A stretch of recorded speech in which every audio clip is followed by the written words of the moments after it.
ਸਤਿ ਸ਼੍ਰੀ ਅਕਾਲ। ਤੁਸੀਂ ਜੁੜੇ ਹੋਏ ਹੋ ਪੰਜਾਬੀ ਰੇਡੀਓ ਐਸੇ ਦੇ ਨਾਲ ਤੇ ਮੈਂ ਹਾਂ ਪ੍ਰਵੀਨ ਸ਼ਰਮਾ ਲੈ ਕੇ ਹਾਜ਼ਰ ਹਾਂ ਪ੍ਰੋਗਰਾਮ ਅਪਡੇਟ ਅਮਰੀਕਾ। ਅਪਡੇਟ ਅਮਰੀਕਾ ਪ੍ਰੋਗਰਾਮ ਦੇ ਵਿੱਚ ਕਈ ਅਹਿਮ ਤੇ ਕਈ ਖਾਸ ਖਬਰਾਂ ਨੂੰ ਲੈ ਕੇ ਚਰਚਾ ਕਰਨ ਦੇ ਲਈ ਜੁੜ ਚੁੱਕੇ ਨੇ ਹਰਜੋਤ ਸਿੰਘ ਖਾਲਸਾ ਜੀ। ਹਰਜੋਤ ਸਿੰਘ ਜੀ, ਸਤਿ ਸ਼੍ਰੀ ਅਕਾਲ, ਸਵਾਗਤ ਹੈ ਜੀ। ਸਤਿ ਸ਼੍ਰੀ ਅਕਾਲ, ਧੰਨਵਾਦ ਜੀ ਆਇਆਂ ਨੂੰ। ਪੰਜਾਬੀ ਰੇਡੀਓ ਯੂਐਸਏ ਦੇ ਜਿੰਨੇ ਵੀ ਸਰੋਤੇ ਸਾਡੇ ਸਾਰੇ ਹੀ AM ਸਟੇਸ਼ਨ, FM ਸਟੇਸ਼ਨ, ਘਰਾਂ ਦੇ ਵਿੱਚ ਰੇਡੀਓ ਸੈਟਸ ਦੇ ਰਾਹੀਂ, ਟੈਲੀਫੋਨ ਦੇ ਰਾਹੀਂ, ਫੇਸਬੁੱਕ, YouTube ਤੇ ਲਾਈਵ ਦੇਖ ਰਹੇ ਹੋ, ਸੁਣ ਰਹੇ ਹੋ, ਸਾਰਿਆਂ ਨੂੰ ਜੀ ਆਇਆਂ ਨੂੰ ਤੇ ਬਹੁਤ ਹੀ ਪਿਆਰ ਤੇ ਸਤਿਕਾਰ ਭਰੀ ਸਤਿ ਸ਼੍ਰੀ ਅਕਾਲ ਸਰੋਤਿਓ। ਅੱਜ ਜੂਨ ਦੀ 4 ਤਰੀਕ ਆ ਤੇ ਦਿਨ ਜਿਹੜਾ ਉਹ ਬੁੱਧਵਾਰ ਆ ਤੇ ਤੁਹਾਡੇ ਲਈ ਸਵੇਰ ਦਾ ਅਪਡੇਟ ਅਮਰੀਕਾ ਪ੍ਰੋਗਰਾਮ ਲੈ ਕੇ ਹਾਜ਼ਰ ਹੋਏ ਆ ਜੀ। ਅਪਡੇਟ ਅਮਰੀਕਾ ਪ੍ਰੋਗਰਾਮ ਨੂੰ ਸਪਾਂਸਰ ਕਰਦੇ ਨੇ ਖਾਲਸਾ ਇੰਸ਼ੋਰੈਂਸ ਏਜੰਸੀ ਵਾਲੇ, ਜਿਨ੍ਹਾਂ ਤੋਂ ਤੁਸੀਂ ਹਰ ਤਰੀਕੇ ਦੀ ਇੰਸ਼ੋਰੈਂਸ ਲੈ ਸਕਦੇ ਹੋ। ਇੰਸ਼ੋਰੈਂਸ ਬਾਰੇ ਪਤਾ ਕਰਨ ਦੇ ਲਈ ਇਹਨਾਂ ਦਾ ਨੰਬਰ ਹੈ 468-272-2500। ਇਹ 1992 ਤੋਂ ਲਗਾਤਾਰ ਇੰਸ਼ੋਰੈਂਸ ਬਿਜ਼ਨਸ ਦੇ ਵਿੱਚ ਸ਼ਾਨਦਾਰ ਸੇਵਾਵਾਂ ਦੇ ਰਹੇ ਨੇ ਤੇ ਅਮਰੀਕਾ ਭਰ ਦੇ ਵਿੱਚ ਇੰਸ਼ੋਰੈਂਸ ਕਰਦੇ ਨੇ। ਓਬਾਮਾ ਕੇਅਰ, ਮੈਡੀਕਲ ਜਾਂ ਫਿਰ ਕਵਰਡ ਕੈਲੀਫੋਰਨੀਆ ਬਾਬਤ ਪਾਲਿਸੀ ਕਰਵਾਉਣ ਦੇ ਲਈ, ਸਲਾਹ ਲੈਣ ਦੇ ਲਈ ਅੱਜ ਹੀ ਕਾਲ ਕਰੋ 468-272-2500 ਤੇ ਟਰਕੀਅਨ ਇਮੀਗ੍ਰੇਸ਼ਨ ਲਾ ਫਰਮ ਵਾਲੇ ਜੇ ਟਰਕੀਅਨ ਟੋਨੀ ਟਰਕੀਅਨ ਦੇ ਨਾਲ ਤੁਸੀਂ ਯੂਐਸ ਇਮੀਗ੍ਰੇਸ਼ਨ ਬਾਬਤ ਕੋਈ ਵੀ ਸਲਾਹ ਕਰਨੀ ਹੈ, ਕੋਈ ਵੀ ਸਵਾਲ ਪੁੱਛਣਾ ਤੇ ਇਹਨਾਂ ਦਾ ਨੰਬਰ ਹੈ 415-909-0503। ਗੁਰਦੀਪ ਸਿੰਘ ਬਿਰਦੀ ਕਲੋਵਿਸ, ਮਨਦੀਪ ਸਿੰਘ, ਸੰਦੀਪ ਕੌਰ ਸੈਨ ਹੋਜ਼ੇ, Manjeet Singh Kular, Avtar Singh Manzal Clovis, Satnam Singh Sunny Purewal Yuba City, Lakhbir Singh Samra Texas, Gurmel Singh Lidder Bakersfield, Amarjit Singh Stockton Grewal travel ਵਾਲੇ ਯੂਬਾ ਸਿਟੀ ਤੋਂ, ਜਿਨ੍ਹਾਂ ਦਾ ਤੁਸੀਂ tax, payroll, visa, OC, passport ਬਣਾਉਣਾ ਚਾਹੁੰਦੇ ਹੋ ਤਾਂ ਕਿਸੇ ਵੀ ਤਰ੍ਹਾਂ ਦੀ ਸਰਵਿਸ ਦੇ ਲਈ ਕਾਲ ਕਰ ਸਕਦੇ ਹੋ 5307517605 ਦੇ ਉੱਤੇ। ਹਰਜੀਤ ਸਿੰਘ ਲੈਥਰੋਪ, ਗੁਰਮੇਲ ਬਾਸੀ ਐਲਗਰੋਵ, ਊੜਾ ਡੈਟਰ ਲੀਫ ਵਾਲੇ ਨਿਰਮਲਮਾਨ। ਜੇਕਰ ਤੁਸੀਂ ਕਰਜ਼ੇ ਦੇ ਵਿੱਚ ਫਸੇ ਹੋ ਤੇ ਬੈਂਕ ਕ੍ਰਾਪਸੀ ਤੋਂ ਬਚਣਾ ਚਾਹੁੰਦੇ ਹੋ ਤਾਂ ਕਾਲ ਕਰੋ 1888-888-9914 ਦੇ ਉੱਤੇ। Harnek Singh Pawla, Washington Renton, Talwinder Singh Gill, Ravinder Singh Basra, Jagdish Chauhan Bakersfield, Major Singh Sidhu, Binder Dhaliwal Bakersfield, Baljinder Singh Nijjar Woodland ਤੇ ਪਰਮਜੀਤ ਸਿੰਘ ਦਾਖਾ ਬਰਕਲੇ। ਇਹਨਾਂ ਸਾਰੇ ਹੀ ਸਪਾਂਸਰਸ ਦਾ ਬਹੁਤ ਬਹੁਤ ਧੰਨਵਾਦ। ਤੇ ਜੇਕਰ ਤੁਸੀਂ ਵੀ ਪੰਜਾਬੀ ਰੇਡੀਓ ਐਸੇ ਦੇ ਇਹਨਾਂ ਪ੍ਰੋਗਰਾਮਾਂ ਨੂੰ ਸਪਾਂਸਰ ਕਰਨਾ ਚਾਹੁੰਦੇ ਹੋ ਤਾਂ ਸਟੂਡੀਓ ਦਾ ਨੰਬਰ ਹੈ 408-272-5200। ਜਿਵੇਂ ਕਿ ਆਪਾਂ ਜਾਣਦੇ ਹਾਂ ਕਿ ਆਪਾਂ ਤੀਜੇ ਘੱਲੂ ਘਰ ਦੇ ਸਬੰਧ ਦੇ ਵਿੱਚ ਜੂਨ ਦੇ ਪਹਿਲੇ ਹਫ਼ਤੇ ਦੇ ਵਿੱਚੋਂ ਲੰਘ ਰਹੇ ਹਾਂ, ਤਾਂ ਉਸ ਸਬੰਧ ਦੇ ਵਿੱਚ ਹਰਜੋਤ ਸਿੰਘ ਖਾਲਸਾ ਜੀ ਅੱਜ 4 ਜੂਨ 1984 ਦੇ ਇਤਿਹਾਸ ਬਾਰੇ ਚਾਨਣਾ ਪਾਉਣਗੇ ਤੇ ਉਸ ਤੋਂ ਬਾਅਦ ਆਪਾਂ ਖਬਰਾਂ ਦਾ ਰੁਖ ਕਰਾਂਗੇ। ਜੀ ਹਰਜੋਤ ਸਿੰਘ ਜੀ। ਸੋ ਜਿਸ ਤਰ੍ਹਾਂ ਸੋਤੇ ਨੂੰ ਪਤਾ ਹੀ ਆ ਵੀ ਇਹ ਸਾਰਾ ਹਫ਼ਤਾ ਘੱਲੂਘਾਰਾ ਹਫ਼ਤਾ ਚੱਲ ਰਿਹਾ ਆ। ਇਸ ਹਫ਼ਤੇ ਦੇ ਦੌਰਾਨ ਸਨ 1984 ਦੇ ਵਿੱਚ ਉਸ ਟਾਈਮ ਦੀ ਜਿਹੜੀ ਇੰਡੀਆ ਦੀ ਸਰਕਾਰ ਸੀ, ਹਿੰਦੁਸਤਾਨ ਦੀ ਸਰਕਾਰ ਸੀ, ਉਹਨਾਂ ਨੇ 5 ਸਦੀਆਂ ਦਾ ਜਿਹੜਾ ਸਿੱਖਾਂ ਦੇ ਨਾਲ ਬੈਰ ਆ ਉਹ ਕੱਢਿਆ ਤੇ ਕੱਲਾ ਦਰਬਾਰ ਸਾਹਿਬ ਨੇ ਉਸ ਤੋਂ ਬਾਅਦ ਕੋਈ 38 ਕਹਿ ਰਿਹਾ, ਹੁਣ ਤਾਂ 100 ਤੋਂ ਵੀ ਵੱਧ ਗੁਰੂ ਘਰਾਂ ਦੀ ਜਿਹੜੀ ਲਿਸਟ ਆ ਚੁੱਕੀ ਆ ਜਿੱਥੇ ਅਟੈਕ ਕੀਤਾ ਗਿਆ ਆਰਮੀ ਵੱਲੋਂ ਜੀ। ਸੋ ਅੱਜ ਜੂਨ 4 ਸੀ, ਸ਼ਾਮ ਦਾ ਸਮਾਂ ਸੀਗਾ, ਗੁਰਬਾਣੀ ਦਾ ਪ੍ਰਵਾਹ ਚੱਲ ਰਿਹਾ ਸੀ ਤੇ ਅਚਾਨਕ ਜਿਹੜੀ ਗੋਲੀਬਾਰੀ ਆ ਉਹ ਸ਼ੁਰੂ ਕਰ ਦਿੱਤੀ ਗਈ, ਜਿਹਦੇ ਨਾਲ ਸੰਗਤਾਂ ਦੇ ਵਿੱਚ ਬਹੁਤ ਜ਼ਿਆਦਾ ਜਿਹੜਾ ਚੀਕ ਚਿਹਾੜਾ ਵੀ ਪਿਆ ਤੇ ਜਿਹੜੀਆਂ ਗੋਲੀਆਂ ਸੀਆਂ ਇੰਨੀ ਤੇਜ਼ੀ ਦੇ ਨਾਲ ਭਾਰਤ ਦੀ ਜਿਹੜੀ ਮਿਲਟਰੀ ਆ ਉਹਨਾਂ ਵੱਲੋਂ ਵਿਛਾੜ ਕੀਤੀ ਗਈ।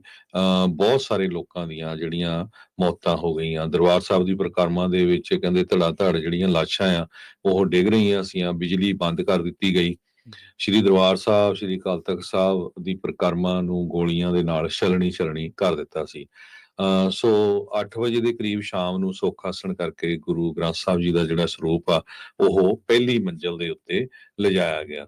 ਸੋ ਜੂਨ 1984 ਖਾਸ ਕਰਕੇ ਜਿਹੜਾ ਜੂਨ 4 ਆ, ਇਹ ਜਿਹੜਾ ਆਪਰੇਸ਼ਨ ਅੱਜ ਫੁੱਲ ਫਲੈਜ ਇੰਡੀਆ ਦੀ ਸਰਕਾਰ ਵੱਲੋਂ ਕੁਛ ਕੁ ਜਿਹੜੇ ਸਿੰਘ ਅੰਦਰ ਸੀਗੇ ਉਹਨਾਂ ਨੂੰ ਬਾਹਰ ਕੱਢਣ ਦੇ ਲਈ ਇਹ ਤਾਂ ਬਹਾਨਾ ਹੀ ਬਣਾਇਆ ਗਿਆ। ਪਰ ਜਿਸ ਤਰ੍ਹਾਂ ਜਨਰਲ AK ਸਿਨਹਾ ਹੋਰ ਸਾਰੇ ਦੱਸਦੇ ਆ ਵੀ ਇਹ ਤਾਂ 18 ਮਹੀਨਿਆਂ ਤੋਂ 12 ਮਹੀਨਿਆਂ ਤੋਂ ਜਿਹੜੀ ਤਿਆਰੀ ਉਹਨਾਂ ਦੀ ਚੱਲ ਰਹੀ ਸੀ। ਸੋ ਅੱਜ ਦਾ ਦਿਨ ਬਹੁਤ ਹੀ ਜਿਹੜਾ ਦੁਖਦਾਈ ਭਰਿਆ ਦਿਨ ਹੈਗਾ। 41 ਸਾਲ ਹੋ ਗਏ ਆ, ਸਿੱਖ ਕਦੇ ਵੀ ਨਹੀਂ ਭੁੱਲਣਗੇ। ਤੁਸੀਂ ਦੇਖੋਗੇ ਜਿਹੜੇ ਇੱਥੇ ਦੇ ਬੌਰਨ ਬੱਚੇ ਹੈਗੇ ਆ 10-10 ਸਾਲ ਦੇ ਵੀ, ਉਹਨਾਂ ਨੂੰ ਹੁਣ ਇਹ ਸਾਰੀ ਸਟੋਰੀ ਦਾ ਪਤਾ ਕਿ ਕਿਸ ਤਰ੍ਹਾਂ ਜਿਹੜਾ ਜ਼ੁਲਮ ਆ ਉਦੋਂ ਦੀ ਜਿਹੜੀ ਭਾਰਤ ਸਰਕਾਰ ਆ ਉਸਨੇ ਸਿੱਖਾਂ ਦੇ ਉੱਤੇ ਕੀਤਾ ਹੈਗਾ ਆ। ਸੋ ਪੰਜਾਬੀ ਰੇਡੀਓ USA ਦੇ ਜਿਹੜੇ ਸਾਰੇ ਪ੍ਰੋਗਰਾਮ ਆ ਉਹ ਸ਼ਹੀਦਾਂ ਨੂੰ ਸਮਰਪਿਤ ਹੀ ਹੁੰਦੇ ਆ। ਦੁਪਹਿਰ ਦੇ ਪ੍ਰੋਗਰਾਮਾਂ ਦੇ ਵਿੱਚ ਵੀ ਇਸ ਸੰਬੰਧ ਜਿਹੜੀ ਆ ਗੱਲਬਾਤ ਹੋਊਗੀ। ਸੋ ਜ਼ਰੂਰ ਇਸ ਜਿਹੜੇ ਸ਼ੋਜ਼ ਹੋਣੇ ਹੈਗੇ ਆ ਜਿਹਦੇ ਵਿੱਚ ਜੋ ਘੱਲੂਘਾਰੇ ਦੇ ਦੌਰਾਨ ਜੋ ਕੁਝ ਵਾਪਰਿਆ ਉਹ ਡਿਸਕਸ ਕੀਤਾ ਜਾਊਗਾ ਤੇ ਤੁਸੀਂ ਵੀ ਉਸ ਟਾਈਮ ਦੇ ਉੱਤੇ ਕਾਲਾਂ ਕਰ ਸਕਦੇ ਆ। 3 ਤੋਂ 4 ਜਿਹੜਾ 4 ਤੋਂ 5:30 ਜਿਹੜਾ ਸ਼ੋਅ ਹੁੰਦਾ ਉਸ ਸ਼ੋਅ ਦੇ ਦੌਰਾਨ। ਹਾਂਜੀ, ਬਿਲਕੁਲ। ਤੇ ਬਹੁਤ ਸਾਰੇ ਜਿਹੜੇ ਸਾਡੇ ਇਤਿਹਾਸਕਾਰ ਨੇ ਜਾਂ ਕਿਵੇਂ ਵੀ ਆਪਾਂ ਜਿਹੜਾ ਉਦੋਂ ਦਾ ਸਾਹਿਤ, ਪਹਿਲਾਂ ਤਾਂ ਬਹੁਤ ਕੋਸ਼ਿਸ਼ ਹੋਈ ਭਾਰਤੀ ਸਟੇਟ ਵੱਲੋਂ ਵੀ ਇਹਨੂੰ ਹੁਣ ਸਿੱਖ ਭੁੱਲ ਜਾਣ, ਵਿਸਾਰ ਦੇਣ, ਤੇ ਉਹਨਾਂ ਨੇ ਕੋਈ ਸਾਹਿਤ ਦੀ ਰਚਨਾ ਨਹੀਂ ਹੋਣ ਦਿੱਤੀ, ਕੋਈ ਕਿਤਾਬਾਂ ਨਹੀਂ ਕਿਸੇ ਨੂੰ ਲਿਖਣ ਦਿੱਤੀਆਂ। ਵਰ੍ਹਿਆਂ ਬੱਧੀ ਤਾਂ ਆਪਾਂ ਦੇਖਿਆ, ਦਹਾਕਿਆਂ ਬੱਧੀ ਤਾਂ ਪੰਜਾਬ ਦੇ ਵਿੱਚ ਉਹਨਾਂ ਨੇ ਹਾਲਾਤ ਵੀ ਇਸ ਤਰ੍ਹਾਂ ਦੇ ਬਣਾ ਕੇ ਰੱਖੇ ਵੀ ਲੋਕ ਆਪਣੀਆਂ ਜਾਨਾਂ ਬਚਾਉਣ ਦੇ ਲਈ ਲੋਕਾਂ ਨੂੰ ਪ੍ਰਵਾਸ ਤੱਕ ਜਿਹੜਾ ਕਰਨਾ ਪਿਆ, ਘਰ ਛੱਡਣੇ ਪਏ, ਤੇ ਜਿਹੜੇ ਉੱਥੇ ਰਹਿ ਗਏ ਉਹਨਾਂ ਨੂੰ ਕਿਸ ਤਰੀਕੇ ਦੇ ਨਾਲ ਉਹਨਾਂ ਨੇ ਜਿਹੜਾ ਆਪਣੀਆਂ ਗੋਲੀਆਂ ਦਾ ਸ਼ਿਕਾਰ ਬਣਾਇਆ, ਨੌਜਵਾਨਾਂ ਦਾ ਸ਼ਿਕਾਰ ਕੀਤਾ, ਬਜ਼ੁਰਗਾਂ ਨੂੰ, ਬੀਬੀਆਂ ਨੂੰ, ਸਾਡੀਆਂ ਭੈਣਾਂ, ਮਾਵਾਂ, ਧੀਆਂ ਨੂੰ ਥਾਣਿਆਂ ਦੇ ਵਿੱਚ ਜ਼ਲੀਲ ਕੀਤਾ। ਪਰ ਬਹੁਤ ਸਾਰੇ ਲੋਕ ਇਹਨਾਂ ਮਾਮਲਿਆਂ ਦੇ ਵਿੱਚ ਕਾਂਗਰਸ ਤੱਕ ਸੀਮਿਤ ਰਹਿ ਜਾਂਦੇ ਆ। ਕੋਈ ਇਹਦੇ ਵਿੱਚ ਸ਼ੱਕ ਹੀ ਨਹੀਂਗਾ ਕਿ ਉਦੋਂ ਪ੍ਰਧਾਨ ਮੰਤਰੀ ਇੰਦਰਾ ਗਾਂਧੀ ਸੀ। ਪਰ ਤੁਸੀਂ ਕਿਤਾਬ ਪੜ੍ਹੋ ਲਾਲ ਕ੍ਰਿਸ਼ਨ ਅਡਵਾਨੀ ਦੀ, ਮਾਈ ਕੰਟਰੀ ਮਾਈ ਲਾਈਫ, ਉਹਦੇ ਵਿੱਚ ਉਹ ਸ਼ਰੇਆਮ ਕਹਿੰਦਾ ਵੀ ਅਸੀਂ ਭਾਜਪਾਈਆਂ ਨੇ, ਸੰਘੀਆਂ ਨੇ, RSS ਨੇ ਉਹਦੇ ਤੇ ਦਬਾਅ ਬਣਾਇਆ, ਤੇ ਉਸ ਤੋਂ ਬਾਅਦ ਉਹਨੂੰ ਮਜਬੂਰ ਕੀਤਾ ਵੀ ਇਹ ਸਾਰਾ ਕੁਛ ਕੀਤਾ ਜਾ ਸਕੇ। ਹਾਕਮ ਨੂੰ ਕਦੇ ਮਜਬੂਰ ਨਹੀਂ ਹੋਣਾ ਚਾਹੀਦਾ। ਇਹ ਤਾਂ ਐਵੇਂ ਉਹਨੂੰ ਜਿਹੜੀ ਆ ਉਹ ਆਪਾਂ ਬਰੀ ਕਰਨ ਵਾਲੀ ਗੱਲ ਜੀ ਹੋ ਜਾਂਦੀ ਆ। ਮਜਬੂਰ ਨਹੀਂ, ਉਹਨੇ ਆਪਣੀ ਮਰਜ਼ੀ ਨਾਲ ਕੀਤਾ, ਪਰ ਇਹਨਾਂ ਨੇ ਦਬਾਅ ਜ਼ਰੂਰ ਪਾਇਆ। ਸੋ ਇਸ ਕਰਕੇ ਕੋਈ ਵੀ ਉੱਥੋਂ ਦਾ ਜਿਹੜੀ ਖਾਸ ਕਰਕੇ ਜਿਹੜੀਆਂ ਦੋਵੇਂ ਪਾਰਟੀਆਂ ਨੇ, ਇਹਨਾਂ ਨੂੰ ਬਰੀ ਕਰਨਾ ਬਹੁਤ ਔਖਾ। ਆਪਾਂ ਨੂੰ ਲੱਗਦਾ ਹੁੰਦਾ ਵੀ ਆਹ ਚੀਜ਼ਾਂ ਨੇ, ਪਰ ਜੇਕਰ ਆਪਾਂ ਇਤਿਹਾਸ ਦੀ ਘੋਖ ਪੜਤਾਲ ਕਰਦੇ ਹਾਂ ਤਾਂ ਆਪਾਂ ਨੂੰ ਨਜ਼ਰ ਆਉਂਦਾ ਵੀ ਉਹ ਲੋਕ ਆਪ ਇੰਕਸ਼ਾਫ ਕਰਦੇ ਨੇ, ਆਪ ਉਹ ਕਬੂਲ ਕਰਦੇ ਨੇ ਵੀ ਅਸੀਂ ਉਹਦੇ ਤੇ ਦਬਾਅ ਪਾਇਆ, ਤੇ ਅਸੀਂ ਇਹਨਾਂ ਚੀਜ਼ਾਂ ਦੇ ਲਈ ਜਿਹੜਾ ਲਗਾਤਾਰ ਪ੍ਰੋਟੈਸਟ ਤੱਕ ਦੀਆਂ ਤਸਵੀਰਾਂ ਨੇ ਲਾਲ ਕ੍ਰਿਸ਼ਨ ਅਡਵਾਨੀ ਤੇ ਵਾਜਪਾਈ ਦੀਆਂ। ਸੋ ਬੇਸ਼ੱਕ ਉਹ ਜਿੰਨਾ ਮਰਜ਼ੀ ਮਾਈਨੋਰਟੀਜ਼ ਦੇ ਨੇੜੇ ਹੋਈ ਜਾਣ, ਕੁਛ ਮਰਜ਼ੀ ਪ੍ਰਭਾਵ ਸਿਰਜ ਜਾਣ, ਪਰ ਇਸ ਚੀਜ਼ ਦਾ ਜਿਹੜਾ ਇਤਿਹਾਸ ਆ ਉਹ ਗਵਾਹ ਹੌਲੀ-ਹੌਲੀ ਹੁਣ ਜਦੋਂ ਤੋਂ ਸਿੱਖ ਬਾਹਰਲੇ ਮੁਲਕਾਂ ਦੇ ਵਿੱਚ ਵਸੇ ਆ, ਪਿਛਲੇ 20-25 ਸਾਲਾਂ ਤੋਂ, ਕਿਉਂਕਿ 41 ਸਾਲ ਬੀਤ ਚੁੱਕੇ ਆ, 4 ਦਹਾਕੇ ਬੀਤ ਚੁੱਕੇ ਆ, 20-25 ਸਾਲਾਂ ਤੋਂ ਫਿਰ ਉਹਨਾਂ ਨੇ ਆਪਣੇ ਪੱਧਰ ਤੇ ਇੱਧਰਲੇ ਮੁਲਕਾਂ ਦੇ ਵਿੱਚ ਜ਼ੀਰੋ ਤੋਂ ਸ਼ੁਰੂ ਕਰਕੇ ਆਪਣੇ ਜਿੱਥੇ ਘਰ-ਬਾਰ ਬਣਾਏ ਨੇ, ਕਾਰੋਬਾਰ ਖੜੇ ਕੀਤੇ ਨੇ, ਤਾਂ ਉੱਥੇ ਉਹਨਾਂ ਨੇ ਇਸ ਘੱਲੂਘਾਰੇ ਦੇ ਸੰਬੰਧ ਦੇ ਵਿੱਚ ਵੀ ਜਿਹੜੇ ਯਤਨਸ਼ੀਲ ਉਹ ਰਹੇ। ਉਹਨਾਂ ਨੇ ਚਾਹੇ ਆਪਣੇ ਮੀਡੀਆ ਅਦਾਰੇ ਖੜੇ ਕੀਤੇ, ਚਾਹੇ ਉਹਨਾਂ ਨੇ ਆਪਣੇ ਅਖਬਾਰ ਚਲਾਏ, ਚਾਹੇ ਕਿਸੇ ਵੀ ਰੂਪ ਦੇ ਵਿੱਚ ਉਹਨਾਂ ਨੇ ਜਿਹੜੀ ਇਹ ਗੱਲ ਸੀ ਆਪਣੀ ਅਗਲੀ ਪੀੜ੍ਹੀ ਤੱਕ ਪਹੁੰਚਾਉਣ ਦੇ ਵਿੱਚ ਉਹ ਕਾਮਯਾਬ ਰਹੇ ਨੇ। ਨਾ ਸਿਰਫ ਅਗਲੀ ਪੀੜ੍ਹੀ ਤੱਕ, ਬਲਕਿ ਉਹਨਾਂ ਨੇ ਇੱਥੋਂ ਦੇ ਮੁਆਸ਼ਰਿਆਂ ਦੇ ਵਿੱਚ, ਇੱਥੋਂ ਦੇ ਜਿਹੜੇ ਵਿਚਰ ਰਹੇ ਸਿਆਸਤਦਾਨ ਨੇ, ਉਹਨਾਂ ਦੇ ਵਿੱਚ ਵੀ ਇਸ ਗੱਲ ਨੂੰ ਪ੍ਰਭਾਵੀ ਤਰੀਕੇ ਦੇ ਨਾਲ ਰੱਖਿਆ। ਇਸੇ ਕਰਕੇ ਆਪਾਂ ਵੇਖਦੇ ਹਾਂ ਜਦੋਂ ਵੀ ਫਲਾਣੇ ਥਾਂ ਦੇ ਉੱਤੇ ਮਾਨਤਾ ਦਿੱਤੀ ਗਈ, ਰੈਕੋਗਨੀਸ਼ਨ ਦਿੱਤੀ ਗਈ, ਜਾਂ ਕਿਸੇ ਤਰੀਕੇ ਨਾਲ ਸਿਟੀ ਨੇ ਕੋਈ ਡੇ ਮਨਾਇਆ ਸਿੱਖਾਂ ਦਾ, ਤਾਂ ਇਹ ਨਹੀਂਗਾ ਕਿ ਉਹਨਾਂ ਨੂੰ ਰਾਤ ਨੂੰ ਸੁਪਨਾ ਆਇਆ ਸੀਗਾ ਤੇ ਉਹਨਾਂ ਨੇ ਅਗਲੇ ਦਿਨ ਡੇ ਮਨਾ ਲਿਆ।